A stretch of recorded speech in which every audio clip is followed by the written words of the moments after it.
आज हमारा third session है और थर्ड सेशन के अंदर हम पढ़ने जा रहे हैं अबाउट नॉन फंक्शनल टेस्टिंग। ठीक है, आज हम ये पढ़ेंगे ये क्या होती है, इसकी टाइप्स क्या होती हैं, एंड हम फिर पढ़ेंगे टेस्टिंग लेवल्स क्या होते हैं। फिर हमारे पास दो तरह के मॉडल्स होते हैं, एक डेवलपमेंट के लिए होता है या इसको हम एक बड़ा मॉडल कहते हैं। ठीक है, वो पढ़ेंगे और जो उसका सब मॉडल होता है STLC वो पढ़ेंगे आज हम। ठीक है, अहमद आज मेरे साथ लेट ज्वाइन करेंगे, आज उनका ऑफिस था, अभी भी है मतलब, तो वो हमें ज्वाइन करेंगे अराउंड 1 o'clock। ठीक है, आज मैं ही स्टार्ट करूँगी एंड आई होप सो तब तक कंप्लीट हो जाएगा, नहीं होगा तो वो आके भी ज्वाइन कर लेंगे, फिर वो स्टार्ट करेंगे। ठीक है, और इससे पहले मैं आपको ये बताना चाहूँगी कि मैंने असाइनमेंट्स आप लोगों की पढ़ी थी और कुछ लोगों को मैंने फीडबैक भी दिया था। उसके बाद I just got busy in my job और बहुत ज़्यादा बिजी थी, तो मुझे याद ही नहीं रहा बाकी लोगों की ना असाइनमेंट्स को चेक करना। तो अभी इस लेक्चर के बाद जो है ना, ओके अहमद ने ज्वाइन कर लिया हमें। अच्छा, तो मैं आप लोगों के असाइनमेंट्स देख रही थी, तो कुछ लोगों को मैंने जो है वो रिप्लाई कर दिया था, कुछ लोगों को मैं नहीं कर सकी। ठीक है, आज मैं इस लेक्चर के बाद उनके असाइनमेंट्स चेक करूंगी और रिप्लाई करूंगी। और इसके साथ साथ मैं ये भी कहना चाहूँगी कि 7-8 आई थिंक लोग होंगे या मैक्सिमम 10 लोग होंगे जिन्होंने असाइनमेंट दी थी। तो इट्स नॉट अ यूनिवर्सिटी कि आपको लगे कि ये आप असाइनमेंट गलत देंगे तो आपके कोई मार्क्स की डिडक्शन है या हम आपको किसी भी तरह से डिग्रेड करेंगे, ऐसा कुछ भी नहीं है। This platform is not for the people जिनको आता है, this platform is for the people जिनको नहीं आता है। ठीक है, आपको नहीं ना आता तो तभी तो हम सिखा रहे, नहीं तो हमें क्या जरूरत है आपको सिखाने की। ठीक है ना, तो हम आपकी एजुकेशन को या आपकी स्किल को वेरीफाई करने बैठे, ना आप हमारे स्किल को वेरीफाई करने बैठे कि अच्छा मुझे भी आता है इसको भी आता है चलो वेरीफाई करते हैं कौन सही है, ऐसा कुछ भी नहीं है। ठीक है, जिसको नहीं आता ये उनके लिए, आप इंग्लिश वहाँ में पे मुझे किसको लिख के देने लगी भेजो, थी लेके उर्दू में लिख सबमिट के भेजो। पता नहीं कोई नहीं बच हाँ प्लीज म्यूट योर माइक। अच्छा, तो ये उन लोगों के हाँ तो लिए क्या है बताऊँ जिनको बिल्कुल नहीं आता।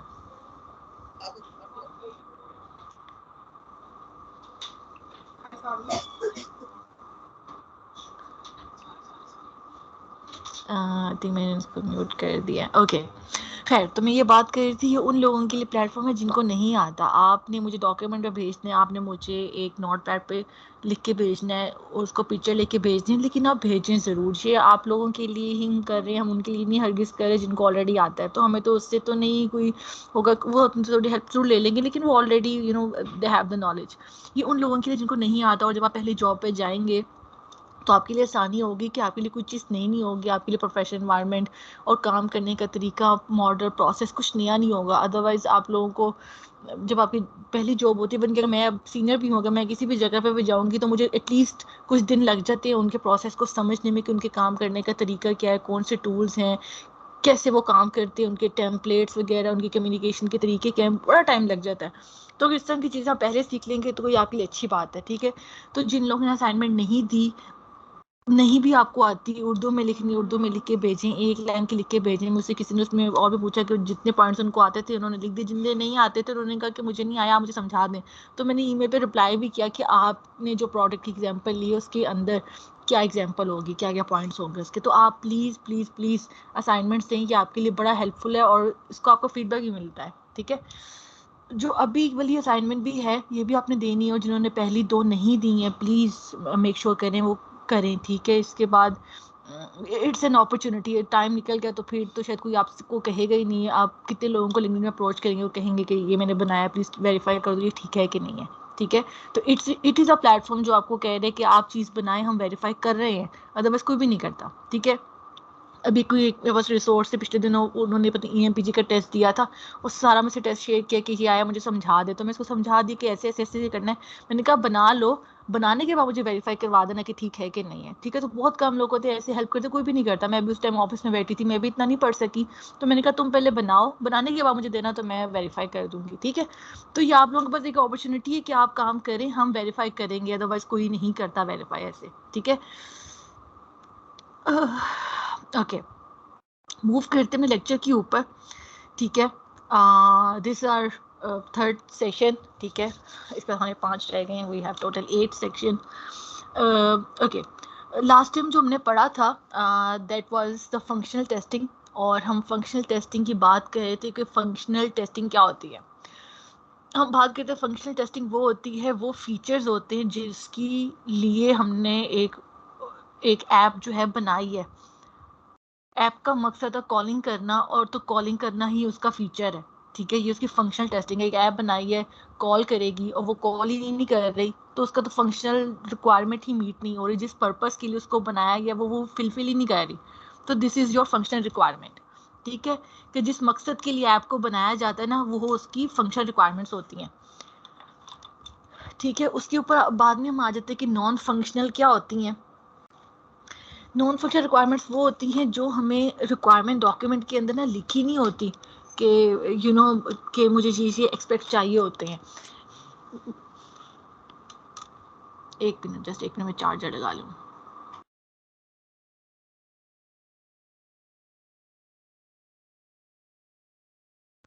अच्छा, तो नॉन फंक्शनल रिक्वायरमेंट्स ना कहीं आपके पास लिखी नहीं होती कि मैंने आपको कहा है कि मुझे ऐप बना के दो जो कॉल करे। अब मैंने आपको कुछ नहीं बताया कि सिम से कॉल करनी है, इंटरनेट से करनी है, कौन कौन सा नेटवर्क से कॉल करनी चाहिए, क्विकली कॉल मिल जानी चाहिए, आवाज़ उसकी क्लियर होनी चाहिए, जो मैं बोल रही हूँ वो भी है और अगले वाले की भी मुझे आवाज़ क्लियर आए, अच्छा साथ में कुछ और फीचर्स भी होने चाहिए, कॉलिंग बड़ी आसान हो, ये हो वो हो, ठीक है, बटन्स कहाँ पर हों, कैसा उसका यूआई हो, मैंने कुछ भी नहीं बताया अभी आपको, बस मैंने कहा मुझे कॉल वाली फीचर बना, एप्लीकेशन बना दो।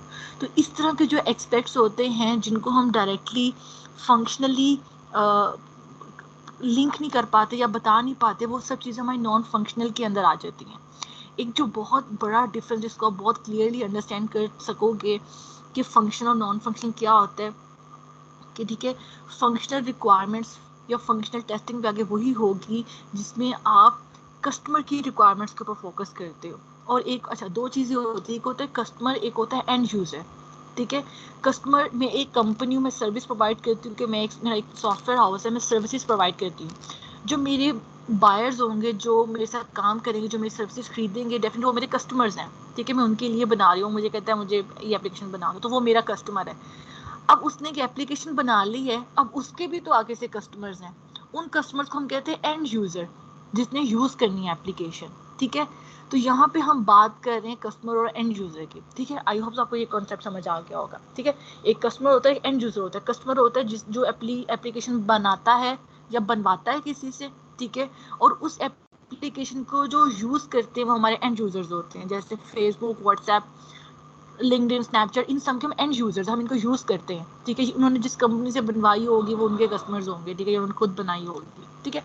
तो जो फंक्शनल टेस्टिंग होती है वो मेजर करती है कि क्या हमने कस्टमर की रिक्वायरमेंट्स को फुलफिल कर लिया कि नहीं कर लिया, और आपकी सारी जो टेस्टिंग होती है ना वो कस्टमर से रिलेटेड होती है। कस्टमर ने ये कहा, कस्टमर ने ये करना है, ये चेक करना है, वो चेक करना है, ठीक है।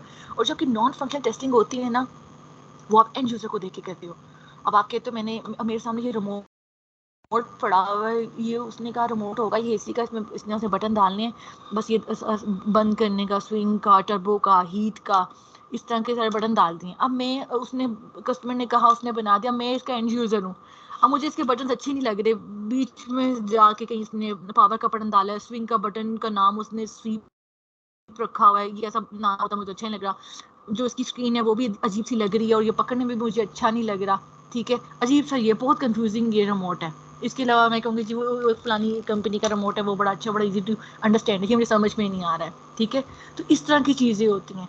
तो ये सब चीज़ें जो आप एंड यूज़र को देख के के लिए कितना आसान है समझना, उसको यूज़ करना, इजीली ये रिस्पॉन्स कर रहा है, जो भी एंड यूजर से काम लेना चाह रहा है, वो आपकी नॉन फंक्शनल टेस्टिंग होती है, ठीक है, वही आपके नॉन फंक्शनल पॉइंट्स होते हैं। ये भी हमने बर्ड आई में बात कर लिया, ठीक है। नेक्स्ट मूव करते हैं। अब नॉन फंक्शनल टेस्टिंग की ना टाइप्स होती हैं, ठीक है। अगेन हमने एक बर्ड आई में बात की कि अच्छा कि हम एंड यूजर के पर्सपेक्टिव में बात करें कि उसको कैसा लग रहा है इस हमारी एप्लीकेशन को यूज़ करते हुए। अब इसमें थोड़ा सा डिग डाउन करते हैं कि क्या क्या के अंदर होता है। नॉन फंक्शनल टेस्टिंग को हम परफॉर्मेंस टेस्टिंग भी कहते हैं। परफॉर्मेंस टेस्टिंग इटसेल्फ ये नहीं कि वो टेस्टिंग होती है, इसका नाम नॉन फंक्शनल को हम परफॉर्मेंस टेस्टिंग भी कहते हैं, जिसके अंदर आगे बहुत सी टेस्टिंग आ जाती है, जिसके अंदर वो कहते हैं जी हम परफॉर्मेंस टेस्टिंग के अंदर एप्लीकेशन की परफॉर्मेंस टेस्ट करते हैं in terms of load, in terms of stress, in terms of volume, accessibility, security, जो मैंने नाम लिखे, ये सब इनके ऊपर जो है हम परफॉर्मेंस टेस्टिंग करते हैं। ठीक है, स्टार्ट करते हैं लोड से। ठीक है, लोड की टेस्टिंग क्या होती है? लोड टेस्टिंग ये होती है कि आपने एग्जाम्पल लेने, आपका फेसबुक का पेज है, ठीक है, जब फेसबुक वाले बना रहे थे फेसबुक का पेज को, साइनअप वाले लॉगिन वाले प्रोसेस को, तो उन्होंने सोचा होगा अच्छा अभी तो हमारा बिल्कुल स्टार्ट है, नोबडी नोज अस, और हमने इतनी मार्केटिंग नहीं की, अब पता नहीं कितने आएंगे, लेकिन हमने फिर भी एक डाटा सेट रख दिया है। वो कहते जी मैं डाटा सेट ये रख रहा हूँ कि 1000 यूजर्स ना मेरा जो साइनअप वाला पेज है ना फेस वाला, वो इजीली हैंडल कर लेगा 1000 यूजर्स। ठीक है, तो 1000 is a number to us, हम कहेंगे जी 1000 तो हमारी रेंज है, और हम अपने जो अपनी पीछे जो एपीआई जो स्ट्रक्चर है हम उसे ऑप्टिमाइज कर लेंगे कि हम कहेंगे वो 1000 तो उसने करना ही करना है। ठीक है, तो हमारे पास 1000 वाला जो रेंज है हमारे पास टारगेट बन गया कि हमारा जो फेसबुक का साइनअप वाला पेज है ना वो एट अ टाइम 1000 रिक्वेस्ट को ना इजीली हैंडल कर लेगा, उसमें से कोई फेल नहीं होगी, और 1000 का 1000 यूजर इजीली साइनअप कर जाएगा हमारे पास, ना तो हमारे सिस्टम को कुछ होगा, ना हमारे यूजर के पास कुछ होगा, कुछ भी नहीं होगा। तो हमें पता चलेगा कि ये लोड है। हम क्या करेंगे टेस्टिंग के अंदर, जब टेस्टिंग का भी एक जो नॉन परफॉर्मेंस टेस्टिंग होती है, नॉन फंक्शन टेस्टिंग होती है, उसका भी ना आपके पास प्लान होता है। ये नहीं है कि आप एक दिन उठे आपके बॉस ने कहा जी परफॉर्मेंस टेस्टिंग करो, अपने बैठ गए, नहीं, हम डिसाइड करते हैं कि हम क्या और कौन सी टेस्टिंग करने लगे, क्या प्लान है। अगर हम लोड टेस्टिंग करने लगे तो डेफिनेटली हम देखते हैं कि किन किन चीज़ों को हमने लोड करना है। ठीक है, किस किस चीज़ों के ऊपर हमने स्ट्रेस टेस्टिंग परफॉर्म करनी है, लोड टेस्टिंग परफॉर्म करनी है, फिर कितना डेटा। ठीक है, तो हमें यहाँ पे एक नंबर मिल गया कि 1000 तो इजीली कर लेगा, तो हम क्या करेंगे 1000 रिक्वेस्ट जो है वो डालेंगे साइनअप के पेज के ऊपर। ठीक है, और चेक करेंगे कि क्या हुआ। ठीक है, तो हमें चलेगा अच्छा हमने 1000 का डेटा डाला जितना आपने हमसे कहा था कि ये तो मिनिमल है। ठीक है, लेकिन हमारे सिस्टम ने क्या किया कि रिस्पॉन्स नहीं किया, तो हम फेल हो गए। इसका मतलब कि आपके सिस्टम के अंदर कैपेसिटी नहीं थी 1000 की। ठीक है, तो आप फेल हो गए हो। ठीक है, तो वो जो 1000 वाली अमाउंट है लोड टेस्टिंग के लिए, वो आप देखते हो कि आप डेटा एक डालते हो और फिर चेक करते हो कि सिस्टम के साथ हुआ क्या। ठीक है, और जो स्ट्रेस है वो काइंड ऑफ इससे मिलता जुलता, लेकिन थोड़ा सा एक स्टेप और आगे है। उसमें आप क्या करते हो, स्ट्रेस में आप क्या करते हो, अभी तो हमने लोड के अंदर डिफाइन किया कि हम 1000 की रिक्वेस्ट डालेंगे, स्ट्रेस के अंदर हम ये नहीं करते। स्ट्रेस के अंदर हमने स्ट्रेस देना होता है। स्ट्रेस कैसे आता है, जब चीज़ें आपकी लिमिट से बाहर हो जाती हैं, दिस इज अ स्ट्रेस। ठीक है, आपके पास स्ट्रेस ही तब होता है जब आप परेशान होते हैं कि चीज़ें आपसे आउट ऑफ कंट्रोल हो जाती हैं। स्ट्रेस टेस्टिंग के अंदर भी ये करते हैं कि विदाउट कि हमारे पास कोई नंबर हो कि हमने 1000 रिक्वेस्ट देनी, हम नहीं करते 1000 रिक्वेस्ट, हम बस डेटा डाली जा रहे हैं, हम रिक्वेस्ट डाल रहे हैं। हम रिक्वेस्ट डालें कि एक्चुअल में हमें ये तो पता चल गया कि हमने लोड डाला 1000 का, चलो कुछ रिक्वेस्ट फेल हो गई, लेकिन हमारा सिस्टम फिर भी समहाउ रिस्पॉन्स कर रहा था, ये कर रहा था, वो कर रहा था। ठीक है, स्ट्रेस में हम क्या करते हैं, हमने और ज़्यादा इसके ऊपर डेटा डाला और चेक किया सिस्टम क्या कर रहा है, कहीं क्रैश तो नहीं कर गया, सर्वर हमारा उड़ गया हो, सिस्टम हमारा उड़ गया हो, स्टक हो गया हो। ठीक है, डेटा नहीं इंसर्ट करा, एपीएस हमारी धड़ाधड़ फेल हो गई है, कुछ भी हो गया। तो स्ट्रेस टेस्टिंग के अंदर हम आपके सिस्टम का बिहेवियर चेक करते कि इतना लोड, इतना मैक्सिमम लोड डालने के बाद आखिर इसके साथ हुआ क्या, सिस्टम ने कैसा रिस्पॉन्स आपको दिया। तो ये आपके आता है स्ट्रेस टेस्टिंग के अंदर। ठीक है, अगर हम सेम बात कर ले वॉल्यूम टेस्टिंग की, तो वॉल्यूम टेस्टिंग भी सेम है कि आपने एक प्री डिफाइंड नंबर जो है ना बताए होते हैं कि इतने नंबर पे हमने टेस्टिंग करनी है। अगर तो वो लोड बियर कर लेगा तो कहेंगे जी ठीक है, हमने इतना ज़्यादा डेटा उसके अंदर डाला है और उसने इजीली जो है ना सिस्टम का जो रिस्पॉन्स था वो सही रहा, चीज़ें ख़राब नहीं हुई वगैरह वगैरह। ठीक है, अच्छा अब आपके पास ये भी क्वेश्चन आता होगा कि किस तरह का डेटा हो सकता है इसके अंदर। ठीक है, आपका डेटा ये लार्ज नंबर ऑफ रिक्वेस्ट यही होती हैं कि आपके पास ज़्यादा से ज़्यादा लोग साइन अप कर रहे होते हैं। आपके पास जैसे अक्सर मैंने ये भी देखा, आप लोगों ने भी देखा होगा, जैसे मैट्रिक रिजल्ट आते हैं जिन साइट्स के ऊपर आते हैं, जो साइट्स होती है वो स्टक हो जाती है, रिस्पॉन्स ही नहीं करती है। जब सेल लग रही होती है तो वो साइट रिस्पॉन्स ही नहीं कर रही होती, क्योंकि इन्होंने उतना सोचा ही नहीं होता कि एक हद तक उन्होंने भी लो टेस्टिंग की होगी कि अच्छा मैक्सिमम चलो 50,000 यूज़र हमारी साइट पे आ सकता है, लेकिन सेल के दिनों में यू नेवर नो, जिसने नहीं भी लेना होता, जिसको नहीं भी पता होता, वो भी ऐसे चेक कर रहा होता है, चलो जरा चेक कर लेते हैं क्या है, वो उससे भी ज़्यादा आपकी बियॉन्ड रेंज से भी ज़्यादा जो है वो लोग उस साइट को रीच करना शुरू कर देते हैं, जहाँ पे आपके पास आते हैं कि इस साइट को बहुत ज़्यादा जो यूज़र्स है वो एक्सेस कर रहे हैं, तो इसलिए आपके पास एक्सेसिबल नहीं है। ठीक है, पिछले दिनों में पार्क व्हील्स की वेब बोल रही थी, मुझे नहीं पता कितनी कौन सी वहाँ पे सेल लगी हुई थी कि पार्क व्हील की वेबसाइट ही लोड नहीं हो रही थी। ठीक है, तो ये सब भी होता है। वॉल्यूम टेस्टिंग जो है ये भी सेम इसी तरह की होती है कि इसमें हम लार्ज नंबर ऑफ डेटा डालते हैं, और इसको फ्लड टेस्टिंग भी कहते हैं, क्योंकि हम ज़्यादातर बात कर रहे होते हैं डेटा की, इसके अंदर हम ज़्यादा से ज़्यादा जो है वो डेटा डाल रहे होते हैं। अच्छा, एक मिनट ज़रा।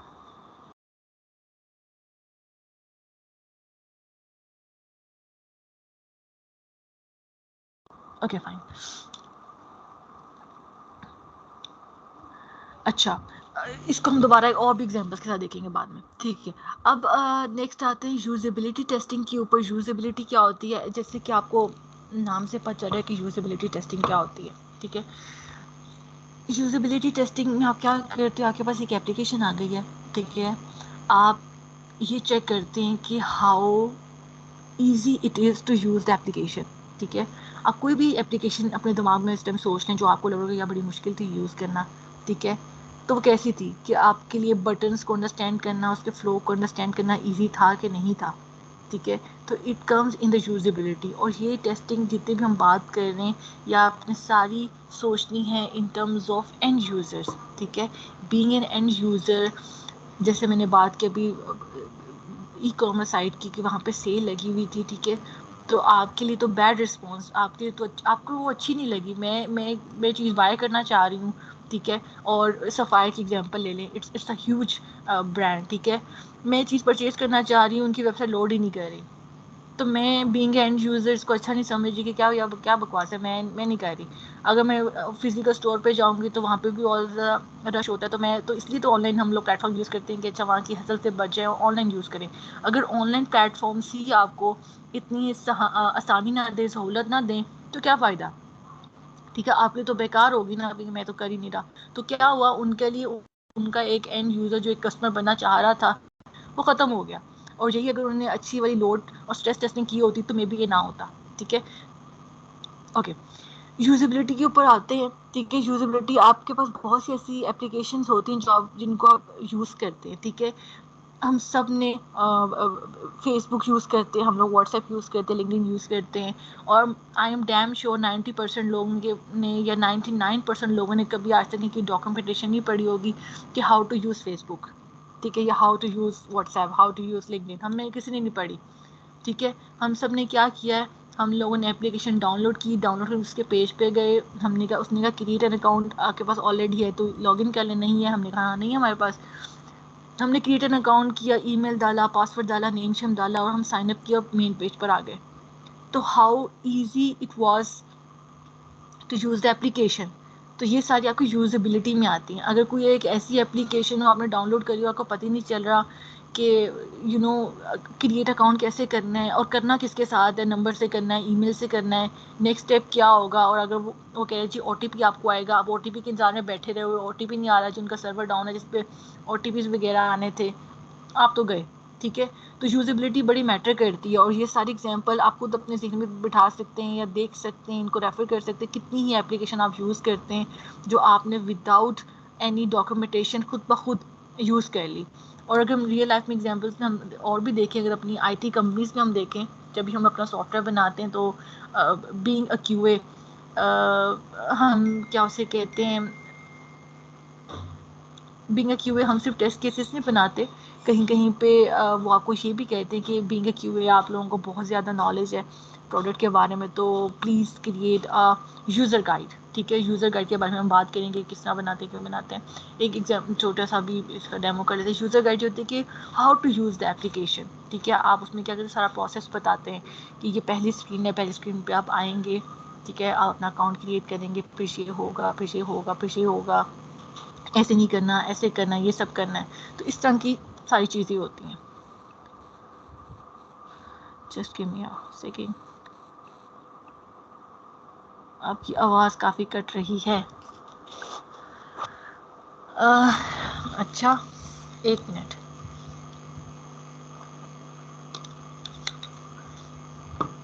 नेटवर्क तो मेरा सेम ही है। अब बताएं, अब ठीक आ रही है? अगर मैं कुछ अब बोल रही हूँ तो ठीक आ रही है कि नहीं?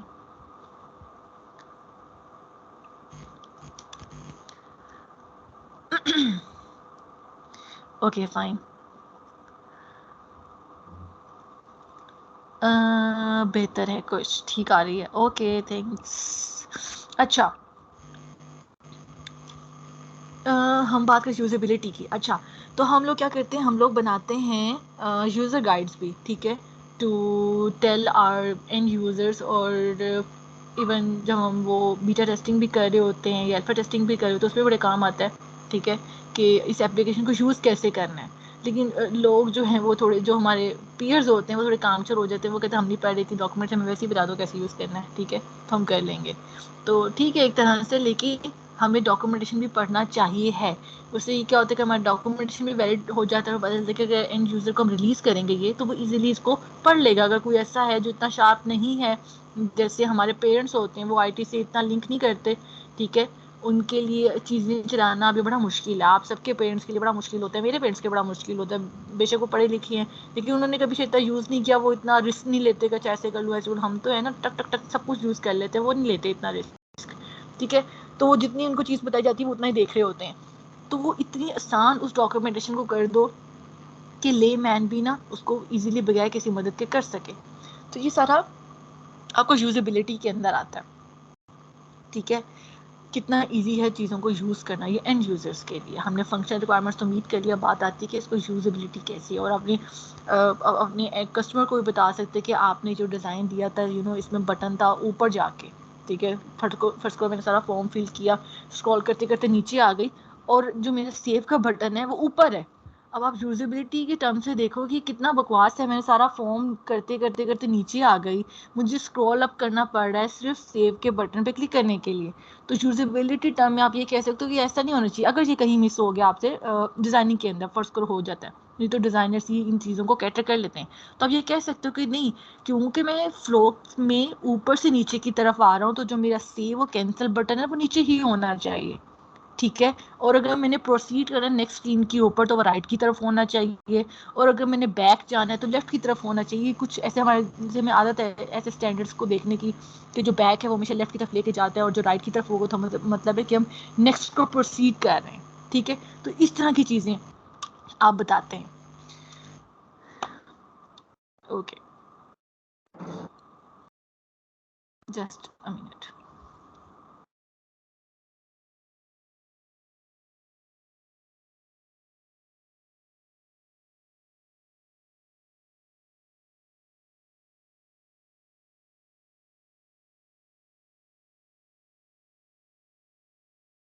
अच्छा, नेक्स्ट हमारे पास है एक्सेसिबिलिटी टेस्टिंग। अच्छा, एक्सेसिबिलिटी में क्या होता है? एक्सेसिबिलिटी, जैसे आपको वर्ड से पता चल रहा है कि एक्सेसिबिलिटी मीन्स किसी चीज़ तक एक्सेस लेना, लाइक रसाई करना वगैरह वगैरह, ठीक है। आपने एक एप्लीकेशन बनाई, ठीक है।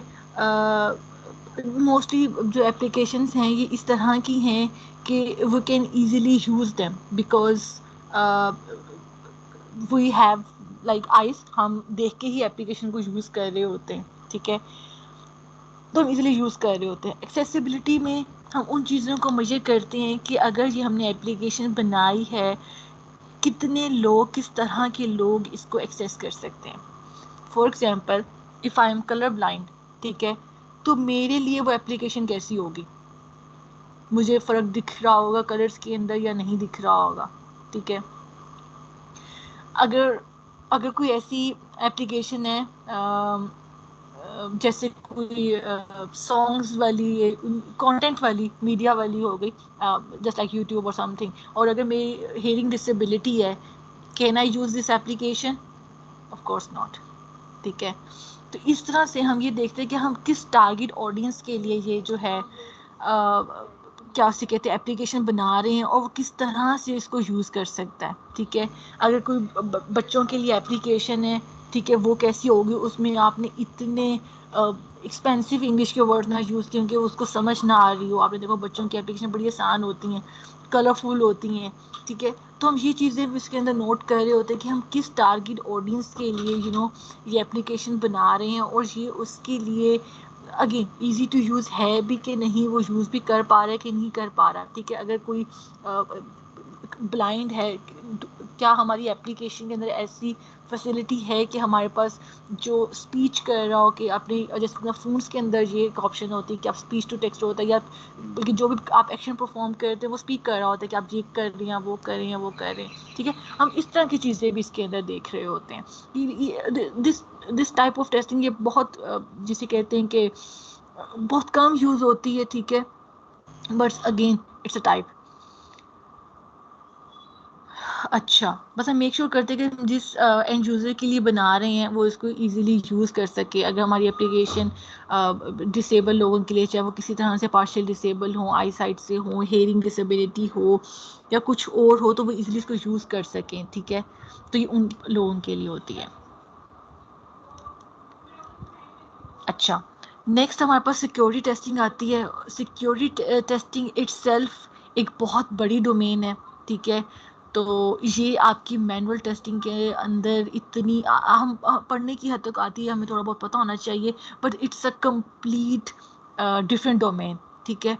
इसमें आपको अगर हम बहुत एडवांस लेवल की बात करें तो आपको इसमें लिनक्स आने चाहिए, पत्नी और वेब एक टूल है वो आना चाहिए जिसमें आप सिक्योरिटी लगाते हैं। आपको सर्वर्स के ऊपर सिक्योरिटी लगाना आना चाहिए, आपको वल्नरेबिलिटी का पता होना चाहिए, ठीक है।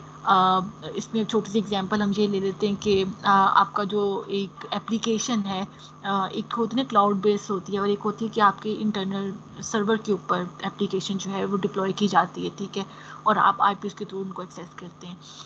तो हम यहाँ पे सिक्योरिटी टेस्टिंग लगाते हैं। जैसे मैंने हम लोगों ने अपनी पिछली एक कंपनी में एप्लीकेशन के ऊपर सिक्योरिटी लगाई थी कि कोई भी आउटसाइड हमारे सर्वर से, जो बाहर की तरफ से कोई हमें एक्सेस करने की कोशिश करेगा ना, 3 दफ़ा अगर हमें हमारी एप्लीकेशन को हिट करेगा तो उसको ब्लॉक कर देंगे उसका आईपी, ठीक है, और हमेशा के लिए उसको ब्लैक लिस्ट में डाल देंगे, ठीक है। हमने 3 दफ़ा पे ये लगाया था, कुछ लोग 1 दफ़ा पे 2 दफ़ा भी लगा लेते हैं, ठीक है। तो ये इस तरह की चीज़ें होती हैं। कुछ चीज़ें हमारी लीकेज तो नहीं हो रही, ठीक है। जैसे आपका साइट का नेम है facebook.com/this/this/this, ठीक है। तो आप सारे के सारे जो स्लैशेस के बाद पेजेस आ रहे हैं, हम सबको चेक करते हैं कि कोई भी पेज आपका लॉगिन डायरेक्टली हिट हो रहा, ठीक है।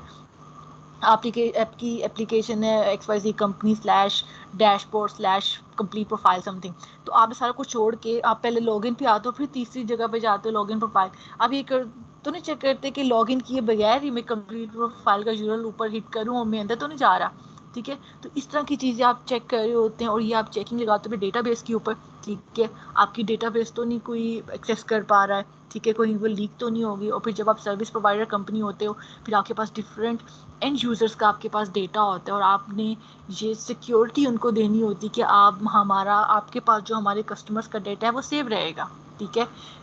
मेरी कंपनी के पास इस टाइम 150+ ब्रांड्स काम करते हैं, बहुत सी कंपनीज काम करती हैं, तो वो कंसेंट लिखवाती हैं कि आपके पास हमारा 1000 ऑफ यूजर्स का डेटा है, आप हमें श्योरिटी दे रहे हैं कि इज़ इट सेफ और नॉट, ठीक है।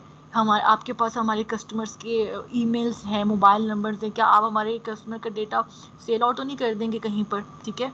तो इस तरह के कंसेंट आपको बताने पड़ते हैं, और इस तरह की आपको टेस्टिंग भी परफॉर्म करनी पड़ती है, but it is a separate domain. ये आपकी मैनुअल टेस्टिंग के अंदर नहीं आती, और आप कभी इसको कर भी नहीं सकते। जब आप इसके अंदर हाथ डालते हो आपको पता चलता है कि अच्छा, इसमें तो अभी बहुत से टूल्स हैं जो आपको सीखने पड़ने हैं, कुछ आपको चाहिए होता है, ठीक है।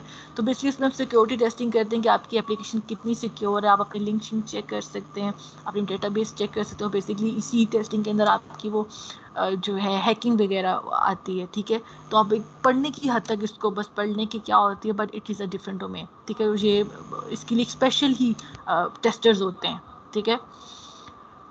फिर आती है बात अपग्रेडेशन एंड इंस्टॉलेशन की, ठीक है।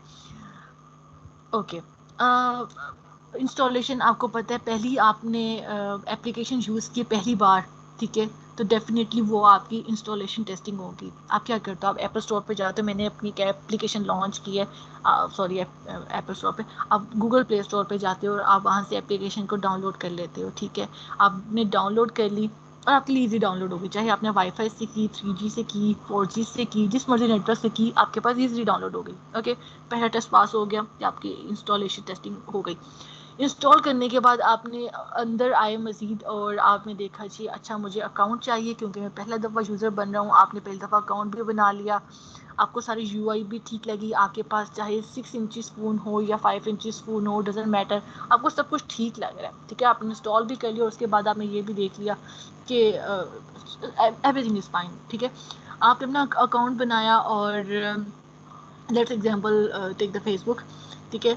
तो आपने अपना अकाउंट बनाया और आप बनाते बनाते मेन स्क्रीन पर आ गए, आपने प्रोफाइल लगाई, आपने कवर फोटो लगाया, पोस्टर्स लगाई, पेजेस लगाए किए, तो आपकी जितनी भी रिक्वायरमेंट्स है ना, फंक्शन जो पर्पस था फेसबुक का, वो आपने फर्स्ट टाइम इंस्टॉल करने के बाद मीट कर लिया, ठीक है। तो ये आपकी हो गई इंस्टॉलेशन टेस्टिंग और ये थी बिल्कुल न्यू कस्टमर के लिए, ठीक है। एक होती है आपकी टेस्टिंग अपग्रेडेशन टेस्टिंग। उसमें क्या होता है, आप ऑलरेडी एक सिस्टम का पार्ट हैं, you are the existing user, you are not the new user. आपके पास एक एप्लीकेशन का एक पुराना वर्जन चल रहा है 10.13.5, ठीक है। अब मैं एक कंपनी हूँ और आपके पास पुराना वर्जन चल रहा है, मैंने अब ज़रा लेटेस्ट एक बिल्ड निकाली है, लेटेस्ट वर्जन निकाला है एप्लीकेशन का, ठीक है। और आपके पास अक्सर आ रहा होता है जैसे मोबाइल्स के अंदर आ रहा है कि सॉफ्टवेयर अपडेट आई हुई है, उसको अपडेट कर लें। तो कभी हम इसके ऊपर गौर करें एक्चुअली में हो क्या रहा होता है। हम लोग तो फ़ौरन से बटन दबाते हैं और कहते हैं हाँ हाँ कर दो अपडेट, हाँ लेटेस्ट फीचर्स आ गए, but deep down it is a very painful process और टेंशन वाला प्रोसेस भी है। और इसकी एक रीज़न क्या है, आप ऑलरेडी एग्जिस्टिंग यूज़र हैं मेरी एप्लीकेशन के, आपका सारा डेटा मेरे पास पड़ा हुआ है और मैं आपको अपडेट भेज रही हूँ कि ये अपडेट कर लो। सबसे पेनफुल पॉइंट टेस्टर के लिए ही होता है टू मेक श्योर कि जो मेरे जो जितनी भी एग्जिस्टिंग कस्टमर्स हैं ना, उनका डेटा हर्ट ना हो जाए, कहीं पे भी कहीं डिलीट ना हो जाए, कहीं गलत जगह पे शो ना हो जाए, किसी के साथ मिसमैच ना हो जाए, कहीं लीकेज ना हो जाए, जो वो फंक्शनैलिटीज पहले यूज़ कर रहा था वो तो हो, नई वाली भी आ जाए। तो ये आपके लिए बहुत पेनफुल पॉइंट होता है, ठीक है, कि मेक श्योर करना कि नई चीज़ें तो चलो वो लेगा, पुरानी ना कहीं डिस्टर्ब हो जाए। तो ये आप अपग्रेडेशन के अंदर इस तरह की चीज़ों को वेरीफाई कर रहे होते हैं कि आपके पास एक पुराना वर्जन चल रहा है और फिर जब नया वर्जन इंस्टॉल होता है तो आप ये करते हो कि मेरे यूज़र जो पहले एग्जिस्ट कर रहे थे, ठीक है, वो ऑलरेडी एग्जिस्ट कर रहे हैं, ठीक है, उनका डेटा भी एग्जिस्ट कर रहा है, कोई एंड टू एंड फंक्शनैलिटी के अंदर कोई फ्लॉ तो नहीं आया, ठीक है, सब चीज़ें ठीक हैं, ठीक है। अगेन इसका भी एक प्लान होता है कि आप कैसे टेस्ट कर रहे होते हैं, तो पहले आप उसकी सारी डेटा को, उसकी सारी इन्फॉर्मेशन को सिस्टम के अंदर चेक कर रहे होते हैं कि सारी इन्फॉर्मेशन पड़ी है, ठीक है। फिर नए फीचर्स जो आपने इंट्रोड्यूस करवाए हैं वो भी हैं, ओके। फिर आप देखते हो नए फीचर्स और पुराने फीचर्स का इंटीग्रेशन सही हुआ है, ठीक है।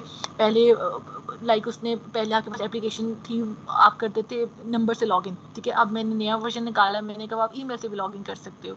देयर कम्स अ क्वेश्चन कि अच्छा अब ईमेल से कैसे वो लॉगिन कर दें। तो डेफिनेटली जब वो अपग्रेड आएगी तो क्योंकि आप नंबर्स लॉगिन करते थे, अब मेरी पहली स्क्रीन पे क्या होगा, मैं कहूँगी अगर आप एग्जिस्टिंग यूज़र हैं, आपके पास नंबर है, आप एग्जिस्टिंग यूज़र ही हैं हमारे पास, लेकिन क्योंकि हमने चेंज कर दिया login, please enter the email, ठीक है, पासवर्ड आपका वही वाला कर दूंगी, लेकिन मैं ईमेल भी उससे उसी टाइम मांग लूँगी क्योंकि पहले मैंने कहीं स्टोर ही नहीं करवाया हुआ उसका ईमेल। तो उसके लिए मैं पहली स्क्रीन पे ईमेल शो करवा दूंगी कि नंबर तो ऑलरेडी मेरे पास आपका है और आपका पासवर्ड भी मेरे पास है, लेकिन आप प्लीज़ ईमेल भी एंटर कर दें और फिर लॉग इन हो जाए, ठीक है। ये होगा एग्जिस्टिंग यूज़र के लिए। और अगर मेरे पास कोई नया यूज़र होता तो मैं उसके लिए, क्योंकि अब उसके पास लेटेस्ट वर्जन ही आ रहा है, नंबर वाला कोई सीन ही नहीं था, तो मैं उसको पहली स्क्रीन क्या दिखाऊंगी कि मुझे अपना फर्स्ट नेम लास्ट नेम डालो, ईमेल डालो, पासवर्ड डालो और एंटर हो जाओ, उसको मैं नंबर वाला सीन दिखाऊंगी नहीं, ठीक है। तो इस तरह की चीज़ें आप अपग्रेडेशन के अंदर देखते हैं कि पुरानी चीज़ें भी ठीक चल रही हो और उसके साथ साथ जो मैंने नई वाली दी है वो भी सही चल रही हो, ठीक है। तो ये होगी आपकी अपग्रेडेशन टेस्टिंग। ओके, नेक्स्ट आते हैं टेस्टिंग लेवल्स के ऊपर। अब हमने टेस्टिंग सारी पढ़ ली हैं कि किस किस तरह की होती हैं और इसके अंदर और भी बहुत सी टाइप्स होती हैं, ad hoc, monkey and this and that, ये भी आप सब पढ़ते रहेंगे, ठीक है। आप खुद भी पढ़े नहीं होंगे तो हम ऐड कर देंगे, कोई मसला नहीं है, ठीक है। अब आपके ज़हन में क्वेश्चन आता है कि हमने ये टेस्टिंग पढ़ तो ली है, अच्छा ये कहाँ कहाँ कब कब यूज़ करनी है, कौन कौन सी किस किस जगह पे यूज़ करनी है। तो हम थोड़ा सा उसकी तरफ भी आ जाते हैं कि टेस्टिंग लेवल्स क्या होते हैं, ठीक है। टेस्टिंग लेवल जैसे कि आपको इस डायग्राम में दिख रहे 4 तरह के होते हैं, ठीक है, कौन कौन क्या करते हैं वो हम बाद में देखेंगे। पहला लेवल आपको यूनिट टेस्टिंग का होता है, ठीक है, दूसरा आपका इंटीग्रेशन टेस्टिंग का होता है, थर्ड सिस्टम टेस्टिंग का होता है, एंड फोर्थ आपकी एक्सेप्टेंस टेस्टिंग का होता है। और ये सारे वर्ड आपने ऑलरेडी आई थिंक सुन लिए हुए हैं, ठीक है, और आपको पता भी चल रहा है कि ये क्या है, लेकिन ये यहाँ सीक्वेंस में लिखे हुए हैं, ठीक है। अच्छा, तो पहली बात आती है यूनिट टेस्टिंग की। यूनिट टेस्टिंग हम आई थिंक ऑलरेडी इस पर बात कर चुके हैं। यूनिट टेस्टिंग आपकी आती है वाइट बॉक्स टेस्टिंग के अंदर। और ये कौन करता है? वाइट बॉक्स टेस्टिंग क्या होती है? जिसमें आपको सिस्टम का पता होता है, इंटरनल स्ट्रक्चर का। इंटरनल स्ट्रक्चर से हम मुराद ये लेते हैं कि आपको कोडिंग का पता होता है कि ये सिस्टम एक्चुअली डेवलप कैसे हुआ है, किन कोर वैल्यूज के ऊपर डेवलप हुआ है। तो आपको कोडिंग का पता होता है, आपको डेटाबेस का पता होता है, ठीक है। आपने ही, अगर मैं डेवलपर हूँ, मैंने एक फीचर के पीछे 5-6 फंक्शंस लिखे हैं, तो मुझे ही पता है कैसे लिखे और क्या इनपुट दूंगी तो क्या आउटपुट आएगा, ठीक है। तो it is necessary for me to write the unit test cases for that. अक्सर कंपनीज क्या करती हैं जी, वो एक सेपरेट बंदा हायर कर लेते हैं जो यूनिट टेस्ट लिखेगा। उनकी अपनी अप्रोच है, लेकिन बेस्ट ये होता है कि जिस डेवलपर ने कोड राइट किया है वही अपने यूनिट टेस्ट लिखे कि मैंने फंक्शन बनाया है, ठीक है। सिंपल एग्जांपल के जो इंटीजर्स को टेस्ट करता है, तो वो अपने खुद ही यूनिट टेस्ट लिखे, ठीक है, कि नंबर्स इनपुट देता रहे, एम्पटी डाल के चेक करे, करेक्ट नंबर डाल के चेक करें, इनकरेक्ट नंबर डाल के चेक करें, ताकि उसकी यूनिट टेस्टिंग ना वहीं पर हो जाए। अब हम ये भी आगे जाके पढ़ेंगे यूनिट टेस्टिंग क्यों ज़रूरी होती है, और ये जब नहीं करते तो उसके नुकसान क्या होते हैं, ठीक है। तो वो अपने ऊपर चेक लगा ले। इससे ये फ़ायदा होता है, आपकी फील्ड है, आपकी फील्ड में आपने एक वैलिडेशन लगी कि यार ये नंबर एक्सेप्ट नहीं करता, आपके जो डेवलपर था उसने बना दी, और टेस्टिंग में जाके ये पता चला है जब आपने टेस्ट केस रन किया कि इसको सिर्फ नंबर्स एक्सेप्ट करने चाहिए थे, अल्फाबेट्स नहीं करने चाहिए थे, ठीक है। फर्स्ट करें इस तरह से जाके नंबर्स करने चाहिए थे, अल्फाबेट्स नहीं करने चाहिए थे। अगर यही यूनिट टेस्ट वो अपने एंड पे कर लेता तो क्या होता? आप उसका बग ना बनाते, आपका टाइम वेस्ट ना होता, आप अपना टेस्ट केस ना रन करते, ठीक है। तो आप टाइम वेस्ट करके किसी अच्छी चीज़ों या सिनेरियोज की तरफ मूव कर दें इंस्टेड ऑफ बेसिक इनपुट की वैलिडेशंस के ऊपर, ठीक है। जब आप बड़े कंपनीज में जाना शुरू कर दिया, आप एक बड़े लेवल टेस्टर बनना शुरू कर दिया, फिर आपको ये चीज़ें ना बहुत बुरी लग रही होती हैं कि अच्छा मैं अभी भी आपको वैलिडेशंस के ऊपर वेरीफाई करूँ कि आपने ये लगाया कि नहीं ये लगाया, ठीक है। आपने भी एक स्टेप आगे मूव करना कि आप सिनेरियो बेस्ड टेस्टिंग करें, क्रॉस प्रोसेस टेस्टिंग करें, कुछ और टूल्स को इम्प्लीमेंट करें। ये छोटे बच्चों वाली गलती है कि आपको ये इनपुट फील्ड लेना चाहिए था और आप नहीं ले रहे हो, ठीक है। इन चीज़ों से मैं बाहर आना है, मेक श्योर करने के हमारी रिक्वायरमेंट्स इतनी क्लियर हों, हमारे डेवलपर्स इतने क्लियर हों इस चीज़ों के बारे में कि इस तरह की चीज़ें वो खुद ही हैंडल कर लें। और ये यूनिट टेस्टिंग का फ़ायदा ही यही होता है कि ये जो छोटी छोटी चीज़ें ये आप खुद टेस्ट कर लो, ताकि जो क्यूए के पास जब चीज़ चाहिए तो अच्छे लेवल की हो जाए, वो सिनेरियोस को टेस्ट करे, एंड टू एंड फ्लो को टेस्ट करे, ठीक है, ना कि ये बच्चों वाली वैलिडेशन को चेक करे। खैर, आपने यूनिट टेस्टिंग कर दी, उसके बाद इंटीग्रेशन टेस्टिंग होती है। मैंने तो एक मॉड्यूल बनाया जो चेक कर रहा है जी बट इवन है it is a prime number और नॉट, या मेरा मॉड्यूल वो ये चेक कर रहा है कि ईमेल है या नहीं है, वैलिड ईमेल है या नहीं है, ठीक है। कोई भी एग्जांपल आप ले लें। या मैंने एक मॉड्यूल बनाया कि जो ये चेक करे कि प्रोफाइल अपलोड हो गई है। दूसरा मैंने ये मॉड्यूल बनाया कि जो सिर्फ मेरा प्रोफाइल पिक्चर अपलोड करने का फंक्शन मैंने बनाया, और एक फंक्शन मैंने बनाया हुआ जो 7-8 फील्ड्स को इनपुट कर रहा है। सेपरेट यूनिट टेस्टिंग कर ली है। इंटीग्रेशन के अंदर मैं कंबाइंड टेस्टिंग करूँगी कि प्रोफाइल कंप्लीट करके इमेज को अपलोड करके फॉर्म फिल हुआ या नहीं हुआ, ठीक है। तो ये कंबाइंड टेस्टिंग हो गई कि जो मैंने फंक्शंस बनाए सेपरेटली तो काम कर रहे हैं, क्या इकट्ठे होकर भी ये सही तरह काम करें कि नहीं कर रहे, that comes in the integration testing, ठीक है। तो यहाँ पे उसके बाद आती है सिस्टम टेस्टिंग, जो आपका क्यूए कर रहा होता है, ठीक है। इंटीग्रेशन आप अच्छा, सिस्टम टेस्टिंग आपका क्यूए कर रहा होता है। सिस्टम टेस्टिंग को हम ब्लैक बॉक्स टेस्टिंग भी कहते हैं, ठीक है। और ये वही टेस्टिंग है जिसकी हम बात करते रहे हैं कि आपने रिग्रेशन टेस्टिंग करनी है, सैनिटी करनी है, स्मोक करनी है, री टेस्टिंग करनी है, हर तरह की टेस्टिंग जो उसके अंदर आती है, ठीक है। एप्लीकेशन जब आप क्यूए के इंस्टेंस के ऊपर डिप्लॉय हुए, हर तरह की जो टेस्टिंग आप परफॉर्म करते हैं वो फिर सिस्टम टेस्टिंग के अंदर आती है, जिसको हम फंक्शनल टेस्टिंग भी कह रहे होते हैं, ठीक है। नॉन फंक्शनल टेस्टिंग भी कर सकते हैं इसके अंदर, ठीक है। अच्छा, आगे आ जाते हैं, फिर आ जाते हैं कि एक्सेप्टेंस टेस्टिंग आपकी क्या होती है? एक्सेप्टेंस टेस्टिंग भी हमने लास्ट सेक्शन में पढ़ा था कि आपकी वो टेस्टिंग होती है जिसमें आपकी अल्फा टेस्टिंग होती है और बीटा टेस्टिंग होती है, ठीक है। अल्फा टेस्टिंग जो आप अपनी क्रॉस फंक्शनल टीम से करवाते हैं होते हैं, आपकी ही कंपनी का पार्ट है, लेकिन वो इतना एक्टिवली प्रोडक्ट के ऊपर काम नहीं कर रहे होते हैं, ठीक है। तो आप उनको कहते हैं ज़रा इसको टेस्ट करें और देखें एंड टू एंड एप्लीकेशन का फ्लो ठीक है कि नहीं है, ठीक है। और फिर आपकी बीटा टेस्टिंग होती है जिसमें आप अपनी एप्लीकेशन एक स्मॉल ग्रुप ऑफ यूज़र्स को देते हैं, एंड यूज़र्स को देते हैं, और उनसे फीडबैक लेने की कोशिश करते हैं कि हमें वो जो नॉन परफॉर्मेंस हमने टेस्टिंग पढ़ी है उस एतबार से ज़रा हमें बताएं कि how easy it is to use, इसको इंस्टॉल करना कितना इजी था, इसको अंडरस्टैंड करना कितना इजी था, इसकी परफॉर्मेंस कैसी थी, क्विकली रिस्पॉन्स कर रही थी कि नहीं कर रही थी, ठीक है। ये सब चीज़ें। Okay, I hope it clears. Okay, just let me drink water.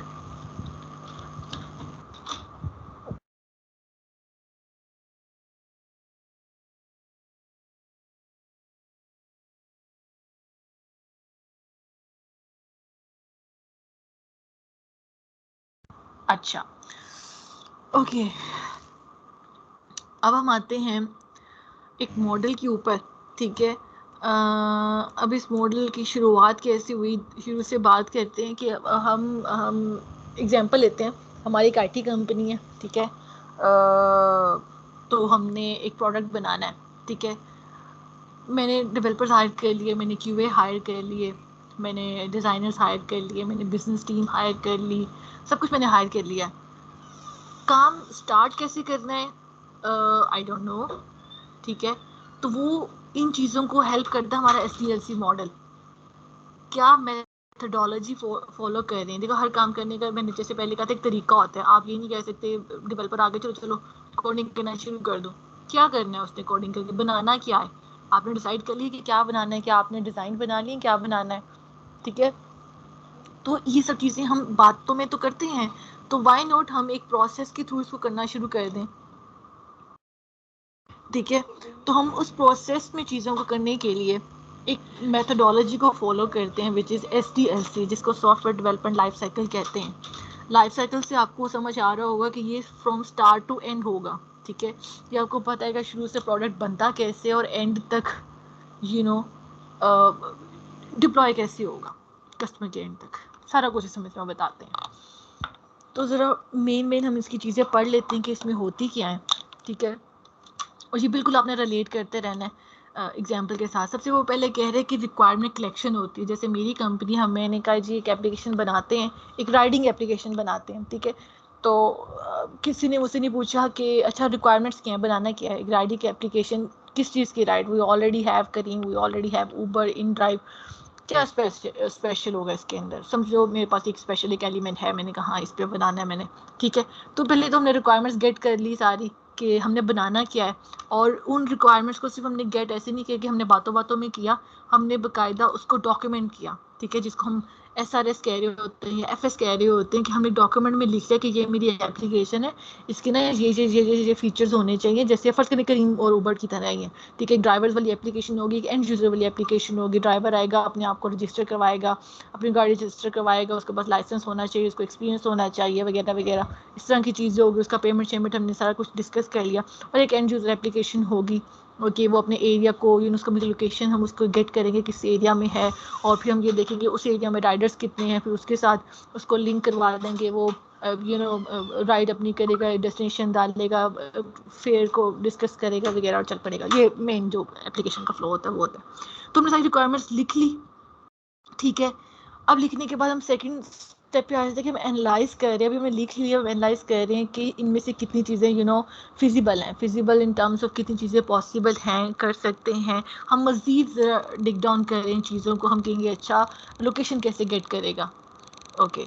जो आपके पास ये ड्राइवर्स होते हैं, रिक्शा ड्राइवर्स, अगर मैं कहती हूँ मैंने एप्लीकेशन इंग्लिश में बनाई है, उनको इंग्लिश नहीं आती, तो मैंने फिर रिक्वायरमेंट्स को फिर से दोबारा से एनालाइज किया। मैं कहूँगी अच्छा चलो इनके लिए ना उर्दू में एप्लीकेशन बना दो, इनके लिए आसान हो यूज़ करना, ठीक है।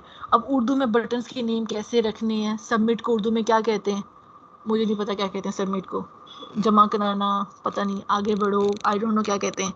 इस तरह की चीज़ें भी हम एनालाइज करेंगे रिक्वायरमेंट्स के अंदर।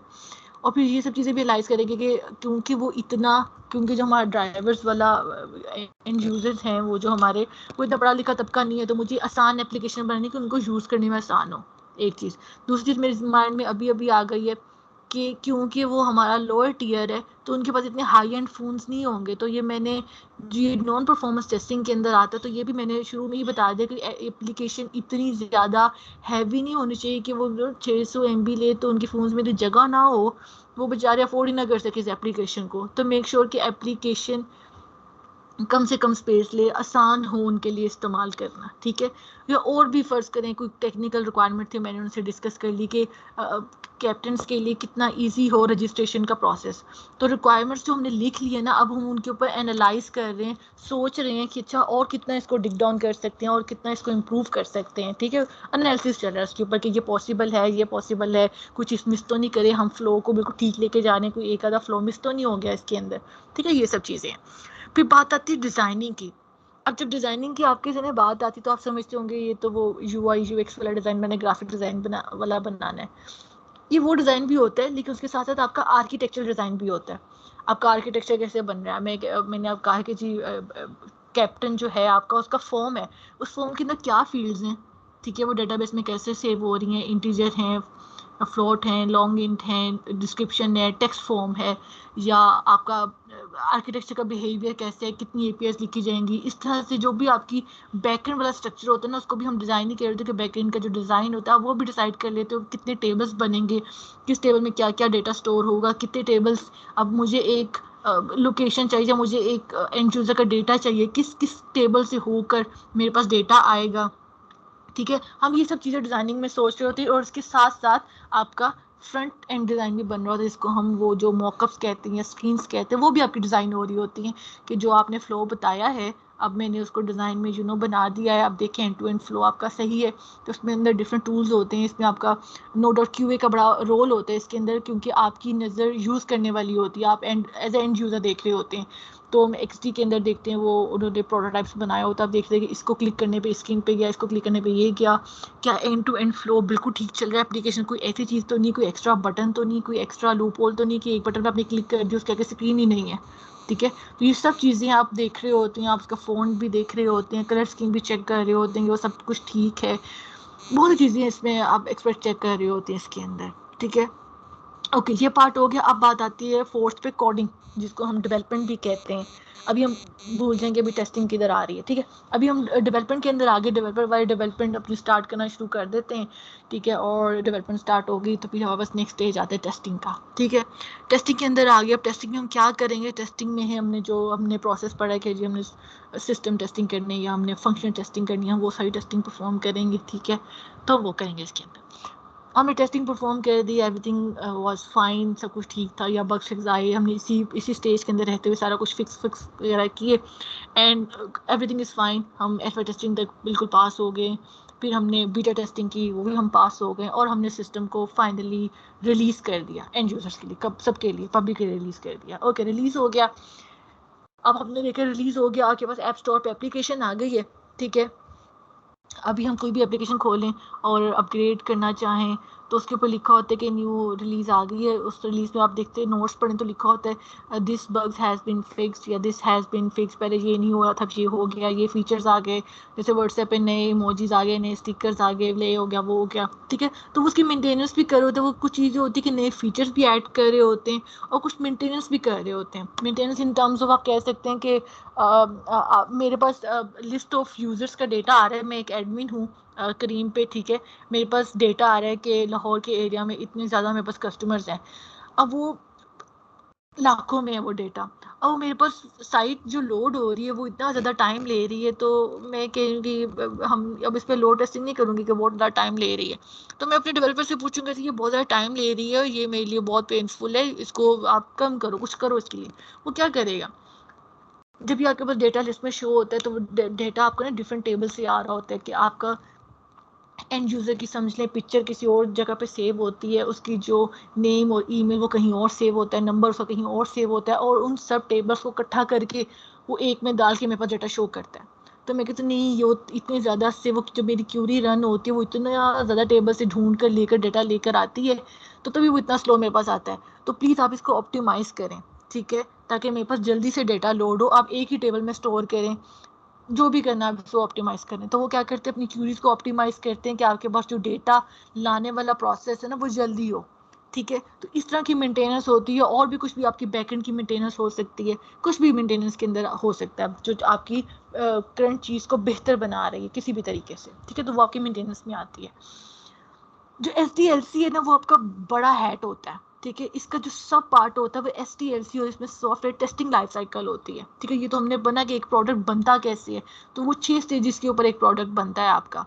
इन 6 स्टेजेस के आगे बहुत डिटेल्स भी होती है कि क्या क्या हर स्टेज के अंदर होता है, ठीक है। और इसका ये जो 5th पॉइंट है टेस्टिंग, इसका एक और अलग मॉडल है। अब वो क्या मॉडल है वो भी हम पढ़ते हैं कि वो क्या मॉडल है, ठीक है। नेक्स्ट आते हैं, ये अगेन जो हमने बात की, हम नाम इनके ना थोड़े आगे पीछे हो सकते, तो आपने घबराना नहीं, होती है जो है वो 6 स्टेजेस ही हैं, ठीक है। नाम आगे पीछे हो सकते हैं। अब इन स्टेजेस को, मुझे ये डायग्राम अच्छी लगी, इसमें भी और आप देख लें कि इसमें क्या हो रहा है। एनालिसिस के अंदर क्या हो रहा है, आपका जो प्रोडक्ट ओनर, वो जो आपका इन्वेस्टर है, जो आपका कस्टमर है, जो कह रहे हैं मैंने आपसे ये एप्लीकेशन बनानी है, वो इस एनालिसिस के पार्ट के अंदर होता है। आपका PM इसके अंदर इन्वॉल्व होता है, ठीक है, कि वो कहेगा जी किस तरह से चीज़ों को लेके चल रहा है और कितना टाइम लगेगा इस एप्लीकेशन को बनने में, हमें कितने रिसोर्सेज चाहिए होंगे, इस तरह की चीज़ें इस मीटिंग के अंदर डिस्कस हो रही होती हैं, ठीक है। बिजनेस एनालिस्ट कौन सा होता है, जो बिजनेस पॉइंट ऑफ व्यू से आपको बता रहा होता है कि हाँ अगर हम ये फीचर ऐड करेंगे मार्केट में लोग उसको पसंद करेंगे कि नहीं करेंगे, इसकी बिजनेस वैल्यू है कि नहीं है, ठीक है। वो बिजनेस टर्म से आपको चीज़ों को बता रहा होता है। मैंने एक फीचर तो इंट्रोड्यूस करवा लिया है, वो कहे नहीं इसकी तो मार्केट में कोई वैल्यू नहीं है, इसकी ज़रूरत नहीं है, आप मत करें इसको, इसकी जगह पे आप इस फीचर को थोड़ा सा मॉडिफाई करके ऐसे कर लें। तो वो आपको हेल्प करते हैं आपकी रिक्वायरमेंट्स को बिजनेस पॉइंट ऑफ व्यू से क्लियर करने में, ठीक है। ये चीज़ें भी हो सकती हैं। CTO होता है, CTO वेरी इंपॉर्टेंट, जो आपको टेक्निकली हेल्प कर रहा होता है। आपने कैसी फीचर की डिमांड कर दी, टेक्निकली पॉसिबल ही नहीं है, ठीक है, तो वो आपको इन चीज़ों में हेल्प कर रहा होता है कि जो आप फीचर की डिमांड कर रहे हो इसमें टेक्निकली कितना टाइम लगेगा करने में, is it possible to do और नॉट, ठीक है। वो इस तरह की चीज़ों में आपका हेल्प कर रहा होता है एक मीटिंग के अंदर। डिज़ाइन की बात हो रही होती है, देखिए इसमें सिस्टम आर्किटेक्चर भी हम डिज़ाइन कर रहे होते हैं और हम UI UX डिज़ाइनर वाली बात भी कर रहे होते हैं। डेवलपमेंट के अंदर आपका फ्रंट एंड बैक एंड दोनों तरह की डेवलपमेंट हो रही होती है कि बैक एंड से आपके API डेटाबेस सारा कुछ बन रहा होता है जो आपका डेटा किसी का काम होता है, और फ्रंट एंड जो सिंपली आपका डेटा को शो करवा रहा होता है, तो वो भी बन रहा होता है।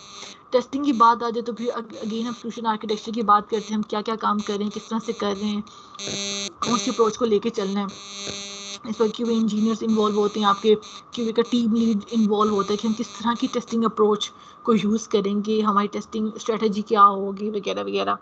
इसमें डेवऑप्स भी आता है। डेवऑप्स क्यों आता है, वो भी एक अलग कॉन्सेप्ट है। बेसिकली वो आपको हेल्प करते हैं कि आपके पास एक बिल्ड आ गई है, किस तरह से आपने इसको टेस्ट करना है, किस इन्वायरमेंट के अंदर टेस्ट करना है। वो एक डेवऑप्स वाला प्रोसेस है कि वो आपकी बिल्ड्स को सबूत कर देता है। अक्सर लोग मैनुअली बिल्ड करते हैं, जब आप मैनुअली किसी को देते हो ना रिलीज अपनी, तो कभी कभी उसमें ये होता है कि डेटाबेस पुराना था, APIs अपडेट थी, तो हमारे पास सिस्टम क्रैश कर गया क्योंकि उसने हमें उसके साथ लेटेस्ट डेटाबेस ही नहीं भेजा, ठीक है। तो हमने अगर वैल्यू एंटर कर भी दी है फ्रंट एंड से, वो स्टोर तो हो ही नहीं रही क्योंकि पीछे डेटाबेस ही नहीं है, ठीक है। तो इस तरह के मसले मसाइल को डेवऑप्स आपका बड़ा हल करता है कि जो इन्वायरमेंट आपका डेव पे चल रहा होता है वो एग्जैक्ट रेप्लिका उठा के आपको टेस्टिंग स्टेज पे दे देता है, ताकि आपके पास इस तरह की चीज़ें ना हो। अगर आपके पास डेव के ऊपर किसी सर्विस का लेटेस्ट वर्जन चल रहा है, तो वही लेटेस्ट वर्जन आपका टेस्टिंग पे भी चलेगा, ये तो वहाँ पे पुराना वर्जन होगा, ठीक है। और फिर यही रेप्लिका उठा के हम करते हैं प्रोडक्शन के ऊपर कि उनके पास भी डेटाबेस भी अपडेटेड हो, उनके पास सर्विसेज भी अपडेटेड हो, ताकि कोई मसले मसाइल ना आए, और सिंपली एप्लीकेशन को यूज़ कर चुके जैसे हम कर रहे हैं, ठीक है। ये इसमें प्रोसेस होता है। डिप्लॉयमेंट्स के अंदर डेवऑप्स का अगेन काम होता है, ठीक है। जो हम डिप्लॉय करते हैं किसी सर्वर के ऊपर करें, क्लाउड पे करें, जिधर भी करें। उसके बाद मेंटेनेंस के ऊपर आते हैं, जिस पे हम नंबर ऑफ यूजर्स की बात करते हैं, टेस्टर्स या सपोर्ट मैनेजर या आपकी सपोर्ट टीम की बात कर रहे हैं कि हमने ये प्रोडक्ट लॉन्च कर दिया। उसके बाद किसी को मसले मसाइल आए हैं तो हमारी पूरी सपोर्ट टीम बैठती है, वो देखती है कि अच्छा आपके पास, वो कहे किसी के पास लॉगिन नहीं चल रहा, वो कहे आपने किस ईमेल से लॉगिन किया, आपने ईमेल सही नहीं डाला या आप रियल सही नहीं डाल रहे, या कुछ भी इश्यूज हो सकते हैं, किसी को अंडरस्टैंडिंग का इशू हो, किसी को वाकई कोई टेक्निकल इशू हो, कोई वाकई बग लीकेज हो समथिंग, तो वो मेंटेनेंस के अंदर भी चीज़ें आ रही होती हैं कि आप सपोर्ट प्रोवाइड करते हैं अपने सिस्टम को डिप्लॉय करने के बाद के हमने कर दिया, अगर इसके अलावा भी आपको कोई हेल्प चाहिए तो हमें बताएं, ठीक है। तो इस तरह की चीज़ें इसमें हैंडल होती हैं। ओके, नेक्स्ट आपके पास आता है SDLC मॉडल, जो कि हमारा पूरा मॉडल है। इसको स्टार्ट करने से पहले रिकॉल करें अपने फर्स्ट लेक्चर को, जिसमें हमने बात की थी कि क्वालिटी एश्योरेंस क्या होती है। हमने कहा कि क्वालिटी एश्योरेंस एक प्रोसेस है जिसके अंदर हम एक प्रोडक्ट को डिलीवर करते हैं। तो आपके जहन में ये ज़रूर क्वेश्चन आना चाहिए था, कौन सा ऐसा प्रोसेस है, ठीक है, कहाँ पे हम ये प्रोसेस बनाते हैं, कौन किसने बनाया हुआ है दुनिया में, कोई नया भी बनाता है, कोई पुराना बना हुआ, हम उसको फॉलो कर, कौन सा ऐसा प्रोसेस है जिससे हम मेक श्योर करते हैं कि जो हमारी प्रोडक्ट इस प्रोसेस से होके गुजरेगी तो मेक श्योर करते हैं कि उसकी क्वालिटी होगी। तो वो प्रोसेस आपका SDLC प्रोसेस होता है, ठीक है। ये ऐसा क्वेश्चन है जो इंटरव्यूअर आपसे घुमा घुमा के पूछते हैं, और मैंने भी इस शुरू में बहुत जिसे कहते हैं मार खाई इसके ऊपर कि ऐसे घुमा घुमा के वो सवाल पूछते वो यही हैं। वो पूछते हैं अच्छा आपके पास चीज़ आ गई, टेस्ट कैसे करेंगे, तो बेसिकली इसका आंसर ये होता है कि आप SDLC फॉलो करेंगे। वो पूछते हैं आपका मेथोडोलॉजी क्या है, टेस्टिंग की, टेस्टिंग का मेथड क्या है, और भी पता नहीं किस किस टर्म से वो आपसे पूछेंगे। तो बेसिकली आपके SDLC मॉडल की बात कर रहे होते हैं कि आप टेस्टिंग स्टार्ट कैसे करेंगे। तो ये बेस्ट एग्जांपल है कि आप टेस्टिंग करेंगे कैसे स्टार्ट, या कोई आपसे पूछे कि जो आपकी वे प्रोसेस की बात करें वो प्रोसेस है कौन सा, तो आप कहेंगे वो SDLC प्रोसेस है जिसके साथ हम टेस्टिंग करते हैं या मेक श्योर करते हैं जी इस प्रोसेस से जो हमारी प्रोडक्ट होके गुजरेगी ना वो क्वालिटी वाली प्रोडक्ट होगी। अच्छा, इस प्रोसेस में होता क्या है, सेम आपकी उसी तरह है जैसा आपका SDLC मॉडल है। ओके मैम, आपकी आवाज़ ड्रॉप हो रही है बहुत ज़्यादा। ये सिर्फ इट्सम आपके साथ है या बाकी सबके साथ भी है, तो प्लीज़ बाकी लोग भी मुझे बताएं।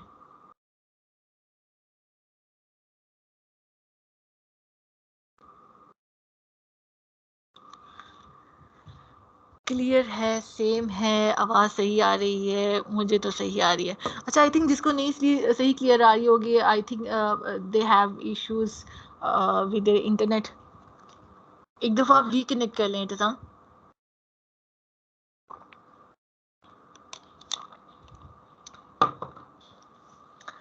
अच्छा, if it is clear now, so I think we should start because 1:05 हो गए हैं, we have few minutes.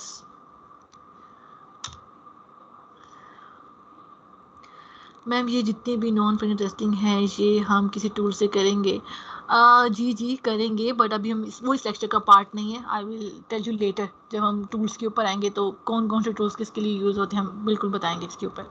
Okay, अभी फ़िलहाल के लिए नेक्स्ट मूव करते हैं। अच्छा, अभी हम बात कर रहे हैं SDLC की। एक मिनट। ओके, SDLC आपको मैंने अगर किसी को नहीं समझे मैं दोबारा से बता दूँ। SDLC था जो हमारा software development life cycle, that is the big hat, ठीक है। उसके नीचे हमारे पास एक सबसेट आता है SDLC, software testing life cycle, and it is that process जिसकी हम क्वालिटी एश्योरेंस के अंदर बात करते हैं कि quality assurance is a process to deliver a quality product, and what is that process, it is that process SDLC, software testing life cycle, ठीक है। तो ये बहुत इंपॉर्टेंट क्वेश्चन है और आपका यहाँ पे कॉन्सेप्ट क्लियर होना चाहिए। और ये बहुत ज़्यादा लोग इंटरव्यू में आपसे पूछते हैं कि किस प्रोसेस के तहत आप टेस्टिंग करते हैं, वो क्वालिटी एश्योरेंस का प्रोसेस है क्या, या आपके पास एक बिल्ड आ गई इसको कैसे टेस्ट करना है, क्या पहला काम क्या करेंगी। तो ये सवाल का जवाब है कि आप SDLC को फॉलो करेंगे, ठीक है। इस पर डिग डाउन करते हैं तो हम देखते हैं इसके अंदर हमारे पास 6 स्टेजेस हैं। ये प्रोसेस है, सब जगह पे सेम प्रोसेस है। आपको शायद वर्डिंग आगे पीछे, आई थिंक मैंने मेक श्योर की वर्डिंग भी सेम हो। ये वो प्रोसेस है जो मैंने अपनी कंपनी के अंदर लगवाया था, ठीक है। तो सब जगह सेम चीज़ें, थोड़ा सा आगे पीछे हो सकती चीज़ें, ठीक है। रिक्वायरमेंट एनालिसिस है, ठीक है। अब आप यहाँ पे बात करें कि अच्छा हम क्यों रिक्वायरमेंट एनालिसिस कर रहे हैं। आप कभी भी कोई भी चीज़ टेस्ट नहीं कर सकते अनलेस आपको पता ना हो कि आप प्रोडक्ट है क्या, उसकी फीचर्स क्या हैं, तो अभी टेस्ट कैसे करना है, ठीक है। मैंने पिछले दिनों एक असेसमेंट टेस्ट दिया, उसने मुझे कहा ये जो सामने स्क्रीन दिख रही है ना, इसके टेस्ट केसेस लिखो। पहले मैंने एक टेस्ट लिखा, दूसरा लिखा, तीसरा लिखा, फिर मैंने सारे रेस कर दिए। और मैंने रेस इसलिए किए क्योंकि मेरे पास कोई रिक्वायरमेंट नहीं थी। तो ये फुलिशनेस है हमारी, हम कहते हम बीइंग, हमें आदत है ना किसी ने में काम कर अच्छा लॉक कर देते हैं। पहले सोचें उसको, क्या उसने आपको रिक्वायरमेंट दी है? उसने आपको रिक्वायरमेंट नहीं दी तो आप कैसे टेस्ट कर सकते हैं? ठीक है, तो अनलेस आपके पास रिक्वायरमेंट ना हो आपने टेस्ट नहीं करना। ठीक है, अगर मैं आपको कहूँ ये सामने वाली स्क्रीन नजर आ रही है, इसको टेस्ट करें, तो आपका पहला सवाल ये होना चाहिए कि रिक्वायरमेंट बताएं। बेशक ये स्काई पे आपको पता है कि इसके क्या फीचर्स आप कहने मुझे नहीं पता, ठीक है, आप मुझे रिक्वायरमेंट बताएं। अनलेस आपको कहते हैं कि अच्छा इसके ये रिक्वायरमेंट्स अब लिख दें, तो फिर आप लिख दें, अदरवाइज ना लिखें। ठीक है, तो आपके लिए ये सबसे पहले ज़रूरी है कि आप उससे पूछें कि रिक्वायरमेंट्स क्या है। ठीक है, अगर वो कह रहे हैं सिंपल साइन अप वाली एप्लीकेशन है, तो फिर भी पूछें साइन अप किस किस फील्ड्स के साथ है। साइन अप में तो बहुत सी फील्ड्स होती हैं, किस किस फील्ड्स के साथ आपने करना है। ठीक है, तो रिक्वायरमेंट्स का पता होना आपके लिए बहुत ज़रूरी है। ठीक है, रिक्वायरमेंट्स का पता नहीं होगा आप टेस्ट केस नहीं लिख सकते, फिर ये आपका फेलियर है कि आपने रिक्वायरमेंट समझी नहीं, टेस्ट केस लिखना शुरू कर दिए, फिर कल को जाके बग है तो आपका कसूर है कि आपने तो देखा ही नहीं, आपने तो जाने नहीं फ्लो था क्या।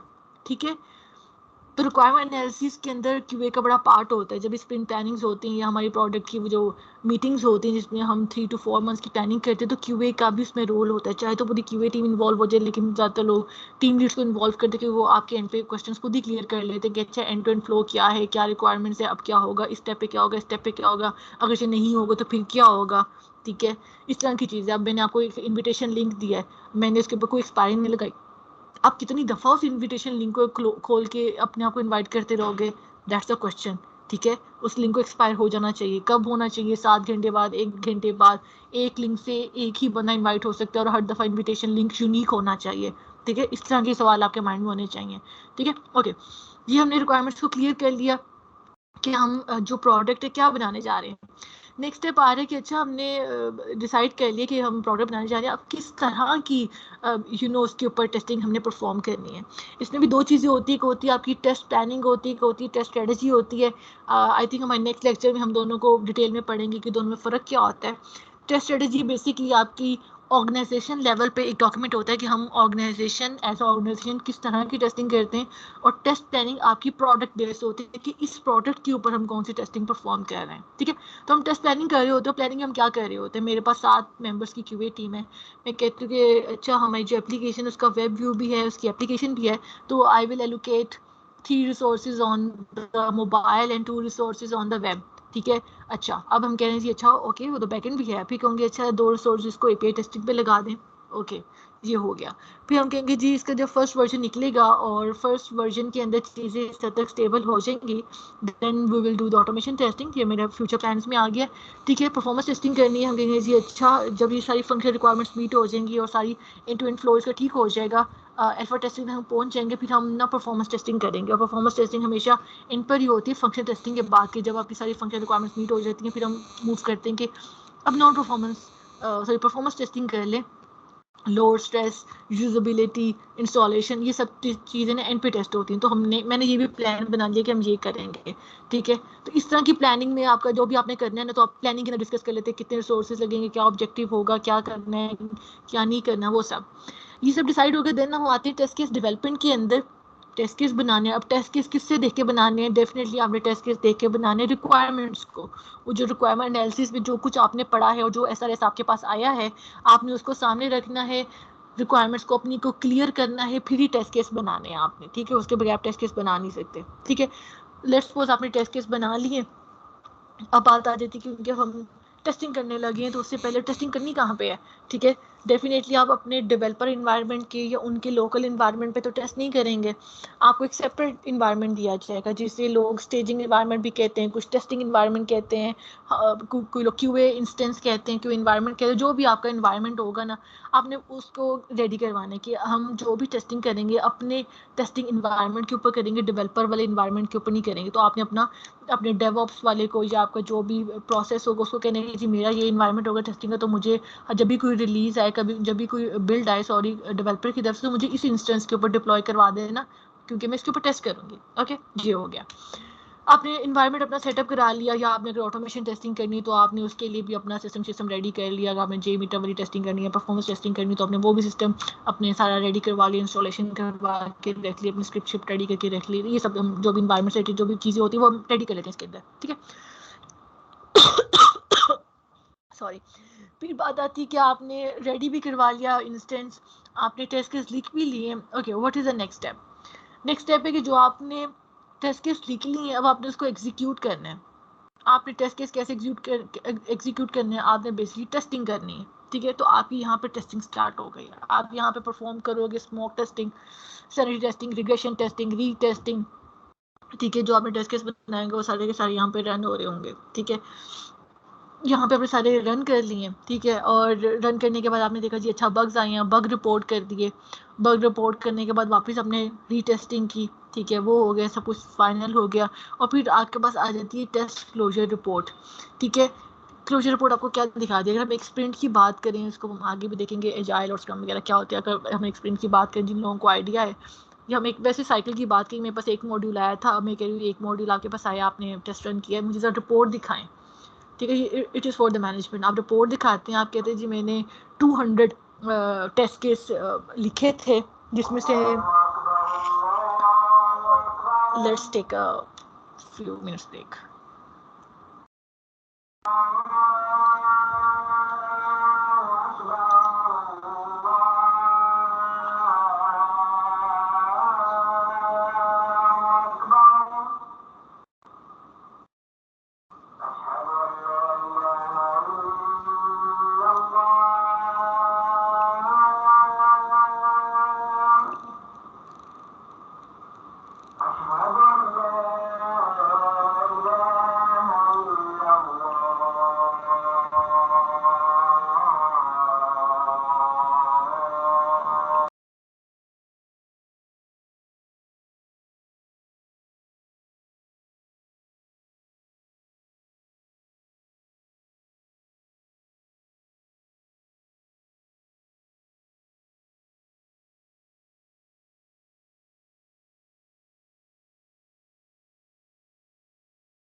अच्छा, हम बात कर रहे थे क्लोजर रिपोर्ट के ऊपर। ओके, आपने टेस्टिंग परफॉर्म कर ली, आपने कहा जी 200 टेस्ट केसेस मैंने लिखे हैं। मैंने कहा ओके, तो उसमें से पास कितने हुए हैं? आपने कहा जी 180 पास हुए हैं। 10 थे वो एप्लीकेबल नहीं हो सके क्योंकि रिक्वायरमेंट चेंज हो गई, ठीक है, तो वो एप्लीकेबल नहीं हो सके। और जो रिमेनिंग 10 हैं वो फेल्ड हैं, बग्स बन गए। मैंने कहा ठीक है। तो क्या इस तरह की जो आपकी टेस्ट क्लोजर रिपोर्ट होती है, जैसे आपको पता चलता है कि अच्छा आपकी कितनी एक्चुअली आपका जो प्रोडक्ट है उसकी क्या हेल्थ है, ठीक है। आपने कहा जी 180 पास हो गए, that is a very good sign कि 180 पास हो गए, बट 10 फेल हो गए। इट इज़ पेनफुल कि 10 क्यों फेल हुए, उनको फेल ही होना चाहिए था, ठीक है। तो इस तरह की चीज़ें आप इस SDLC के अंदर चेक करते हो, क्लोजर रिपोर्ट चेक करते हो, आखिर जो हमने ये साइकिल रन किया है, जो एक मॉड्यूल में टेस्ट किया है, क्या रिपोर्ट निकली है at the end of the day, ठीक है। तो इस तरह की चीज़ें आप इसके अंदर चेक करते हो। अच्छा, नेक्स्ट बात आती है, दोनों को कंपेयर कर लेते हैं, SDLC वर्सेस STLC, ठीक है। थोड़ा सा नीचे से स्टार्ट करते हैं, ऊपर के एक साइड से ऊपर से मैं वो क्या कह रहा है कि एक साइड पे आपके पास एक साइड पे आपके साथ बिजनेस रिक्वायरमेंट्स आ रही हैं। बिजनेस रिक्वायरमेंट्स वो रिक्वायरमेंट्स है जो मैंने आपको बताया कि मुझे ये फीचर चाहिए, मुझे एक राइडिंग ऐप चाहिए, this is my business requirements. नीचे आते हैं तो वो कहता है सिस्टम डिज़ाइन और हाई लेवल डिज़ाइन, ठीक है। इसमें आप अपनी थोड़ा सा और डिटेल में जाके, जैसे नीचे और कह रहे आर्किटेक्चर डिज़ाइन, हम इस तरह की और जाके बात करते हैं, हम फंक्शनैलिटीज़ की बात करते हैं, हाई लेवल डिज़ाइन की बात कर रहे होते हैं कि अच्छा ये फीचर्स होंगे, क्या फ्लो होगा, जैसे हम वो फ्लो डायग्राम्स बनाते हैं कि वो आएगा, रजिस्टर करेगा तो इस पेज पे जाएगा, हम डायग्राम के थ्रू ये बात कर रहे होते हैं, ये आएगा तो ऐसे करेगा, ये आएगा तो ऐसे करेगा, ये सारा प्रोसेस बना रहे होते हैं, जिसमें सिर्फ फंक्शनैलिटीज़ को देख रहे होते हैं। आई होप सो कि आप लोगों ने देखेंगे फ्लो डायग्राम्स, ठीक है। तो वो सब बनी होती हैं, तो वो हम डिस्कस कर रहे होते हैं। उससे और नीचे आते हैं, फिर हम आर्किटेक्चर लेवल पे चले जाते हैं, जैसे हम वो डेटाबेस के अंदर देखते हैं कितनी फील्ड्स बनेंगी, कहाँ कहाँ पे डेटा स्टोर हुआ, कहाँ कहाँ से टेबल से डेटा आके कहाँ पे मिलेगा, ठीक है। इस तरह की चीज़ें हम API लेवल की चीज़ें इसमें डिस्कस कर रहे होंगे, कहाँ कहाँ से हमें डेटा रिट्रीव करना है, कहाँ पे स्टोर करना है, इस तरह की चीज़ें डिस्कस करते हैं। और नीचे लेवल पे आते हैं, फिर हम मॉड्यूल वाइज के ऊपर चले जाते हैं कि एक हमने लॉगिन का मॉड्यूल बनाना है, ठीक है, क्या रिक्वायर्ड है हमें, उससे पहले हमें क्या चाहिए, साइनअप चाहिए, साइनअप के लिए क्या रिक्वायर्ड है, तो हम एक सिंगल मॉड्यूल पे चले जाते हैं। तो आपने देखा हम बिजनेस रिक्वायरमेंट से स्टार्ट हुए, हमने डिग डाउन किया तो हम फ्लो डायग्राम्स के ऊपर आ गए, और हमें डिग डाउन किया तो हम आर्किटेक्चर के ऊपर आ गए कि डेटाबेस के अंदर सब चीज़ें किस तरह से आर्किटेक्चर वाइज किस तरह से ये सेव हो रही हैं, किस तरह से रिक्वेस्ट आ रही हैं, जा रही होगा क्या एक्चुअली में, कैसे रिट्रीव करेंगे, कौन कौन सी सर्विसेज कॉल होंगी, किसको कितनी कॉल करेगा, ठीक है। इस तरह की चीज़ें होंगी, हम बहुत ज़्यादा जो टेक्निकल डिस्कशन करेंगे वो होगी। फिर हम एक और छोटे मॉड्यूल के ऊपर आ गए, अच्छा मॉड्यूल वाइज एक मॉड्यूल के लिए क्या चाहिए, साइन अप उसके लिए 4 फील्ड्स होंगी, कहाँ स्टोर होंगी, कितनी सर्विसेज कॉल होंगी, ठीक है, क्या तरीका होगा, वो चले गए। और फिर जब ये भी हमने डिसाइड कर लिया तो फिर हम कहाँ गए, फिर हम कोडिंग करना स्टार्ट कर दिया, क्योंकि हमने सारा कुछ डिस्कस कर लिया। और रियल में भी हम ऐसे ही कर रहे होते कि हम डिटेल से शुरू होते हैं और छोटे लेवल तक जाके हर चीज़ को डिस्कस करते हैं। यहाँ पर आगे यहाँ से फिर हम ऊपर की तरफ चलते हैं, SDLC की तरफ। वहाँ पे क्या करेंगे, आपने कोड शोड कर लिया, मैंने कोड डेवलप कर लिया, मैंने साइनअप का मॉड्यूल बना लिया, अब मैं क्या करूँगी, I will definitely do the unit testing. मैं टेस्ट करूँगी जो मैंने ये साइनअप बनाया, ये मैंने ठीक भी बनाया कि नहीं, कोई एम्प्टी डेटा जा रहा है, कोई रॉन्ग डेटा पे ये क्या कर रहा है, ठीक है, इनवैलिड डेटा डालूँ तो क्या हो रहा है। तो मैंने ये अपनी तरफ API के ऊपर ही टेस्ट कर लिया कि अच्छा ये क्या कर रहा है, मेरा जो फंक्शन है ये सही वैलिड पे तो सही रिजल्ट लेगा, इनवैलिड पे ये क्या करेगा, तो ये मैंने अपनी तरफ खुद ही टेस्ट कर लिया, ठीक है। इंटीग्रेशन टेस्टिंग हम करते हैं, जो हमारे डिफरेंट सारे मॉड्यूल्स मिल जाते हैं, ठीक है। तब हमारे साथ क्या होता है, हम ये भी देखते हैं फ्रंट एंड बैक एंड सब मिला के कि अच्छा एक दो मॉड्यूल्स मेरे पास आ गए, अब ये दोनों आपस में कैसे इंटीग्रेट कर रहे हैं, एक का फ्लो ख़त्म हो रहा है तो अगर दूसरे का फ्लो स्टार्ट हो रहा है, कैसे स्टार्ट हो रहा है, तो ये हम इस पर ये चेक करते हैं। फिर हम करते हैं सिस्टम टेस्टिंग, और उसको उसने मैप किया हाई लेवल टेस्टिंग के साथ और फंक्शनल टेस्टिंग के साथ। तो यहाँ पे हम क्या कर रहे हैं, यहाँ पे हम बेसिकली रिक्वायरमेंट्स को मैच कर रहे हैं कि मेरी एक राइटिंग ऐप, उसकी जो मेरी बेसिक रिक्वायरमेंट्स हैं कि एक कैप्टन की वाली रिक्वायरमेंट्स है कि वो साइन अप करेगा, रजिस्टर करेगा एज ए कैप्टन, और जो मेरा एंड यूज़र है वो क्या राइट बुक करवा सके है, सारे प्रोसेस होके, तो वो सब चीज़ें फंक्शनली मीट करी कि नहीं करी, तो हम सारा इस प्रोसेस के अंदर चेक कर रहे होते हैं। सबसे ऊपर एक्सेप्टेंस टेस्टिंग है जो आपकी मीट करती है बिजनेस रिक्वायरमेंट्स। मैंने एक राइडिंग ऐप बनानी थी, ये मेरी बिजनेस रिक्वायरमेंट थी, और इसको मैं एक्सेप्टेंस टेस्टिंग से टेस्ट करवाऊंगी, अल्फ़ा और बीटा दोनों से, क्या मेरी इस ऐप से अल्फ़ा टेस्टिंग के अंदर क्या मेरी राइट बुक हो गई है, ठीक है। इन हाउस में चेक करूँगी, फिर बीटा टेस्टिंग में जाके चेक करवाऊंगी क्या मेरी राइट बुक हो रही है, जो मेरा जो मेन पर्पस था। अगर राइटिंग ऐप का मेन पर्पस ये बताएं कि आपके एरिया में आपको राइडर्स मिलेंगे, आप उन्हें रिक्वेस्ट करेंगे और राइड लेंगे, पैसे पे करेंगे, क्या वो पर्पस फिल हो गया, अगर मैं 2 लाइन में बात करूँ, हाँ कहेंगे वो हो गया, तो आपकी एक्सेप्टेंस टेस्टिंग भी मैप कर गई है। तो this is how SDLC and SCLC works, ठीक है, ओके। नेक्स्ट एक असाइनमेंट वाला सीन है, वो अभी मैं लिख रही थी और जिनके मैंने बताया कि मैं बिजी थी लिख नहीं सकी। मैं थोड़ी सी क्रिएटिव असाइनमेंट देना चाह रही थी, मैं ये नहीं चाह रही थी कि मैं सिंपल पूछूँ ये क्या होता है वो क्या होता है वो क्या होता है। तो मेरे भी दिमाग में कुछ क्वेश्चंस चल रहे हैं।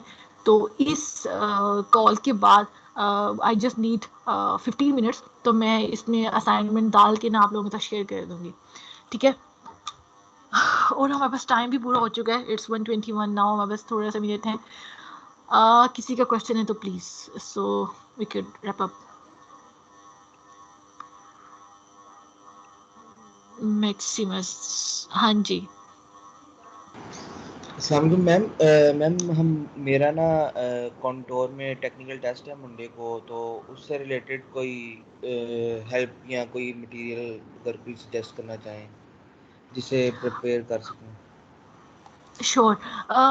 डेफिनेशंस तो आई थिंक आपने सारी ही पढ़ी होंगी, ठीक है। जी देर आर सम साइट्स जो आपको ना, अब आप मेक श्योर करें कि आप कुछ ऐसा प्रिपेयर करें कि इन डेफिनेशन के ना आप एग्जाम्पल्स को देखें, ठीक है। ये अच्छा आपको बड़ी हेल्पफुल होगी। मैंने कभी कंट्रोल का टेस्ट दिया ना है, मेरा कभी एक्सपीरियंस हो कि लोग कैसे उस तरह से कैसे क्वेश्चंस उसके अंदर आते हैं, लेकिन मेक श्योर करें जो भी हो अपने थोड़ा सी रिक्वायरमेंट्स को क्लियर कर लेंगे ना, अपनी अंडरस्टैंडिंग को क्लियर कर लेंगे तो आप उसको क्लियर कर लेंगे। ओके। और मैम ये पूछना था कि थ्योरी बेस्ड ही होता है टेक्निकल टेस्ट या, क्योंकि मेरा अह, फर्स्ट टाइम, मुझे इतना आइडिया नहीं है। क्यों, मुझे तो खुद भी आइडिया नहीं कि कंट्रोल में कैसा टेस्ट होगा, आई हैव नो आइडिया। लेकिन मुझे इतना जरूर पता है कि इतना इजी नहीं होगा, बिकॉज इट्स अ कंट्रोल, या आपसे इतने इजी सवाल नहीं पूछेंगे। थोड़े से सिनेरियो बेस्ड क्वेश्चंस भी हो सकते हैं, तो आप कॉन्सेप्ट्स को याद रखें तो आप इजीली उसको आंसर कर सकेंगे। Thank you. ओके। अच्छा, मैं इधर आपका करता हूँ आंसर। मैं अभी फ्री हूँ, मैं जवाब देता हूँ। अच्छा, मैंने कंट्रोल का टेस्ट दिया हुआ। टेस्ट पहले ना, सबसे पहले वो आपका बेसिकली एमसीक्यू बेस्ड टेस्ट होगा। अगर वो तो फर्स्ट राउंड है, अगर आपने वो क्लियर कर लिया होगा फिर वो आपका टेक्निकल इंटरव्यू होगा। तो आपका एमसीक्यू बेस्ड टेस्ट है या आपका टेक्निकल टेस्ट है, लाइक इंटरव्यू है, या अभी उन्होंने टेस्ट भेजा आपको कि यार ये टेस्ट आपने देना है? सर कल कॉल आई थी उनके एचआर से, तो उन्होंने कहा था आपको मंडे को टेक्निकल टेस्ट होगा। टेस्ट का मतलब ये है कि वो आपको एक ईमेल करेंगे, ईमेल के ऊपर आपका वो मैं उन्होंने कहा है हार्ड ऑफिस आना है आपने। ऑफिस आ गए। पहले तो ये था ना कि बेसिकली वो कोविड की वजह से वो ऑनलाइन लेते, मे बी वो ऑफिस बुला के आपको एक दूसरा होता नहीं, एमसीक्यू बेस्ड पेपर देंगे। वो एमसीक्यूज आपसे पूछेंगे, उस एमसीक्यूज के अंदर वो आपसे एमसीक्यूज के अंदर आपसे ना वो मैनुअल टेस्टिंग के जितने भी होते हैं क्वेश्चन वो पूछेंगे कि इस टाइप क्या होती है, स्मोक सैनिटी का डिफरेंस क्या होगा, और पूछेंगे इसके 4 ऑप्शन दिए होंगे और आपसे पूछेंगे स्मोक सैनिटी का डिफरेंस कौन सा है।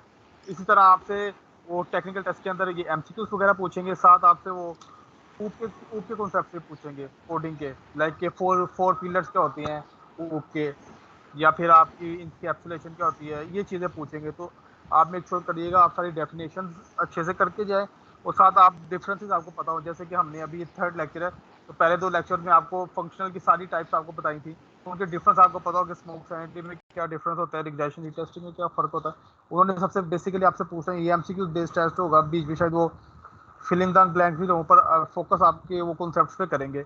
आपके अगर कॉन्सेप्ट्स ठीक होंगे तो वो आपको सेकंड इंटरव्यू के लिए, मतलब शायद उसी टाइम ले लेंगे, या फिर बड़ी कंपनी है वो टाइम लेगी, शॉर्टलिस्ट करेगी कि आपने अगर 60-70% आपका टेस्ट सही है तो फिर आपका टेक्निकल इंटरव्यू होगा। टेस्ट का मतलब है आपका एमसीक्यूज बेस्ड टेस्ट होगा।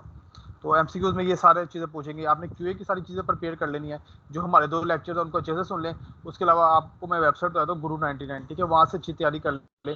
और इवन आप गूगल पे लिखेंगे भी ना कि कॉन्टूर एम से क्यूए टेस्ट, तो आपको ग्लास डोर वेबसाइट होती है, उस पर ले जाएगा। उस पर आप साइन इन कर लें। वहाँ पे एसक्यूए के सारे क्वेश्चन जो पूछे होते हैं वो लिखे होते हैं, जो कैंडिडेट्स ने क्वेश्चन आंसर किए होते हैं, तो वहाँ से भी आप पढ़ लें तो आपकी काफ़ी हेल्प हो जाएगी। तो ये 3 रेफरेंस मटेरियल मैंने आपको बताए हैं, अगर आप इनको फोकस होकर पढ़ लेंगे ना तो आपका टेस्ट अच्छे से क्लियर हो जाएगा। और सर इसमें सिर्फ ऊप होगी ना, और डीएसए और ये डीपी वगैरह के तो नहीं क्वेश्चन आएंगे? डीएसए नहीं होगी, इसमें आपकी ऊप होगी, प्रोग्रामिंग के कॉन्सेप्ट होता है वो पूछेंगे, मैनुअल कॉन्सेप्ट्स पूछेंगे, मैनुअल टेस्टिंग के डेटाबेस के भी पूछ सकते हैं। वो बेसिक होते हैं, वो ये पूछेंगे प्राइमरी की फॉरेन की का क्या फ़र्क होता है, या फिर डीएमएल क्यूरीज क्या होती हैं, ज्वाइन किस तरह लिखते हैं, ये बेसिकली क्वेश्चन पूछेंगे। और मतलब ज़्यादा डेप्थ में नहीं जाएंगे, बेसिक पूछेंगे।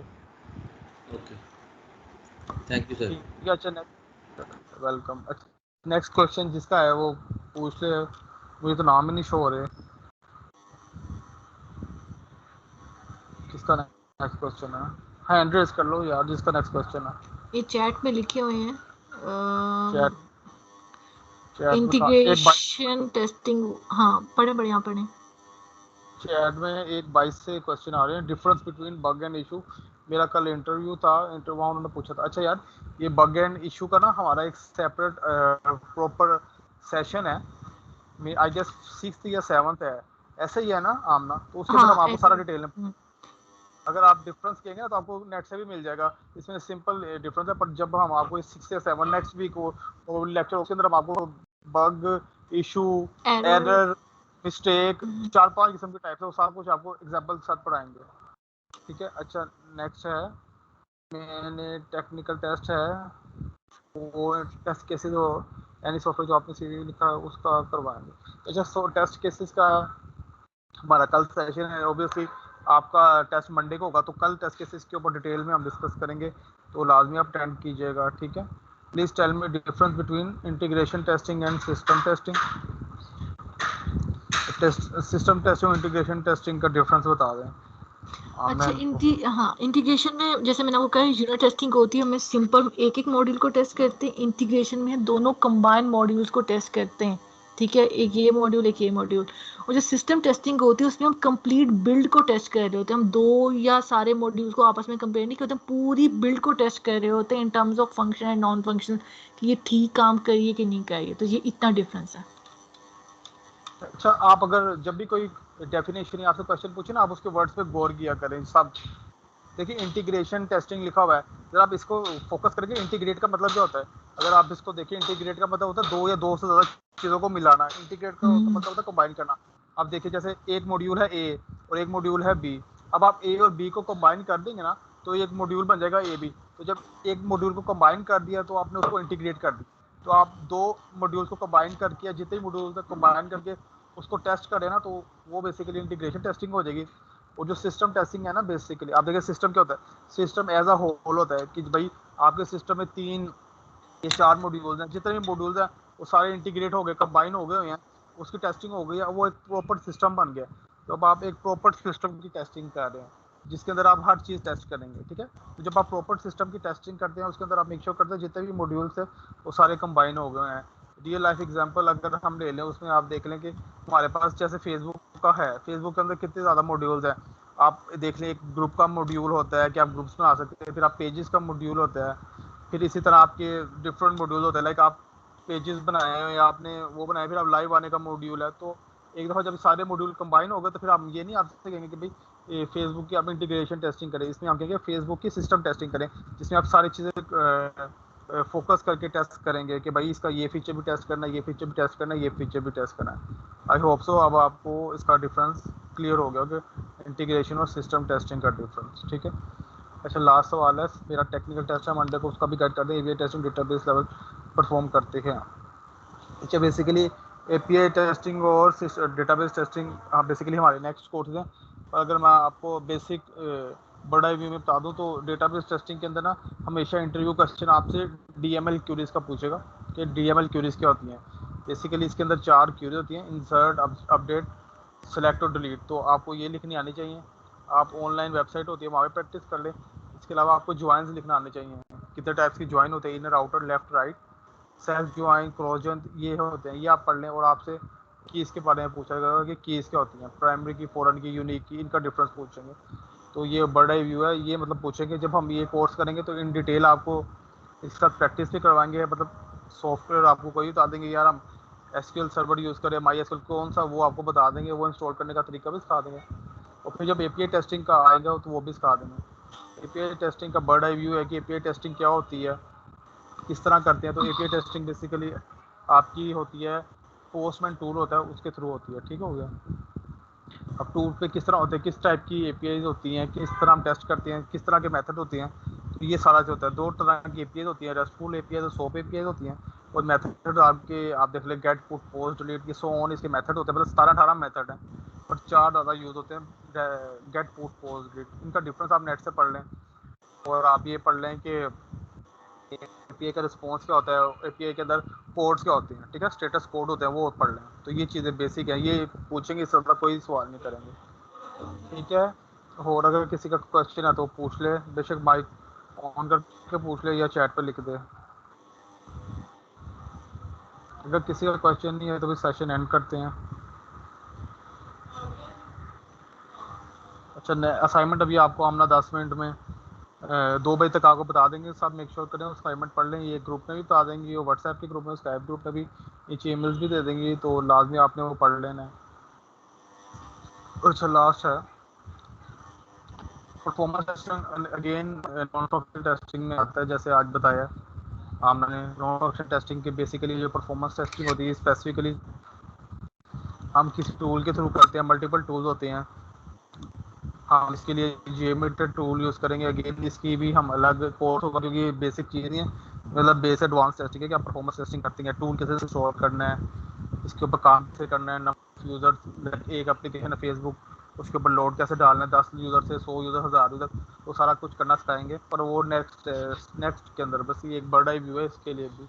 अब आपका मतलब कोई और क्वेश्चन है वो भी पूछ रहे हो, फिर हम सेशन रैप अप करते हैं। असाइनमेंट अभी 2 बजे तक जैसे बताया वो हम शेयर कर देंगे, ठीक है। किसी का कोई क्वेश्चन है तो पूछ ले, वरना फिर हम आप एंड कर दें।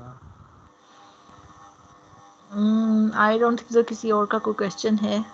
मेरी बस एक रिक्वेस्ट है, प्लीज़ असाइनमेंट्स लाजमी किया करें, ठीक है। और ये वाली असाइनमेंट मैं अभी ग्रुप में थोड़ी देर तक शेयर भी करती हूँ और एक्सप्लेन भी कर दूँगी। और जिनकी टेस्ट नहीं हुई, चेक नहीं हुई, तो मैं उनकी भी इंशाल्लाह आज ही चेक कर दूँगी, ठीक है। सो अगर इसके बाद भी कोई क्वेश्चन है तो ग्रुप में पोस्ट कर दें। अभी के लिए मैं सेशन एंड कर रही हूँ, ठीक है। टेक केयर, अल्लाह हाफ़िज़।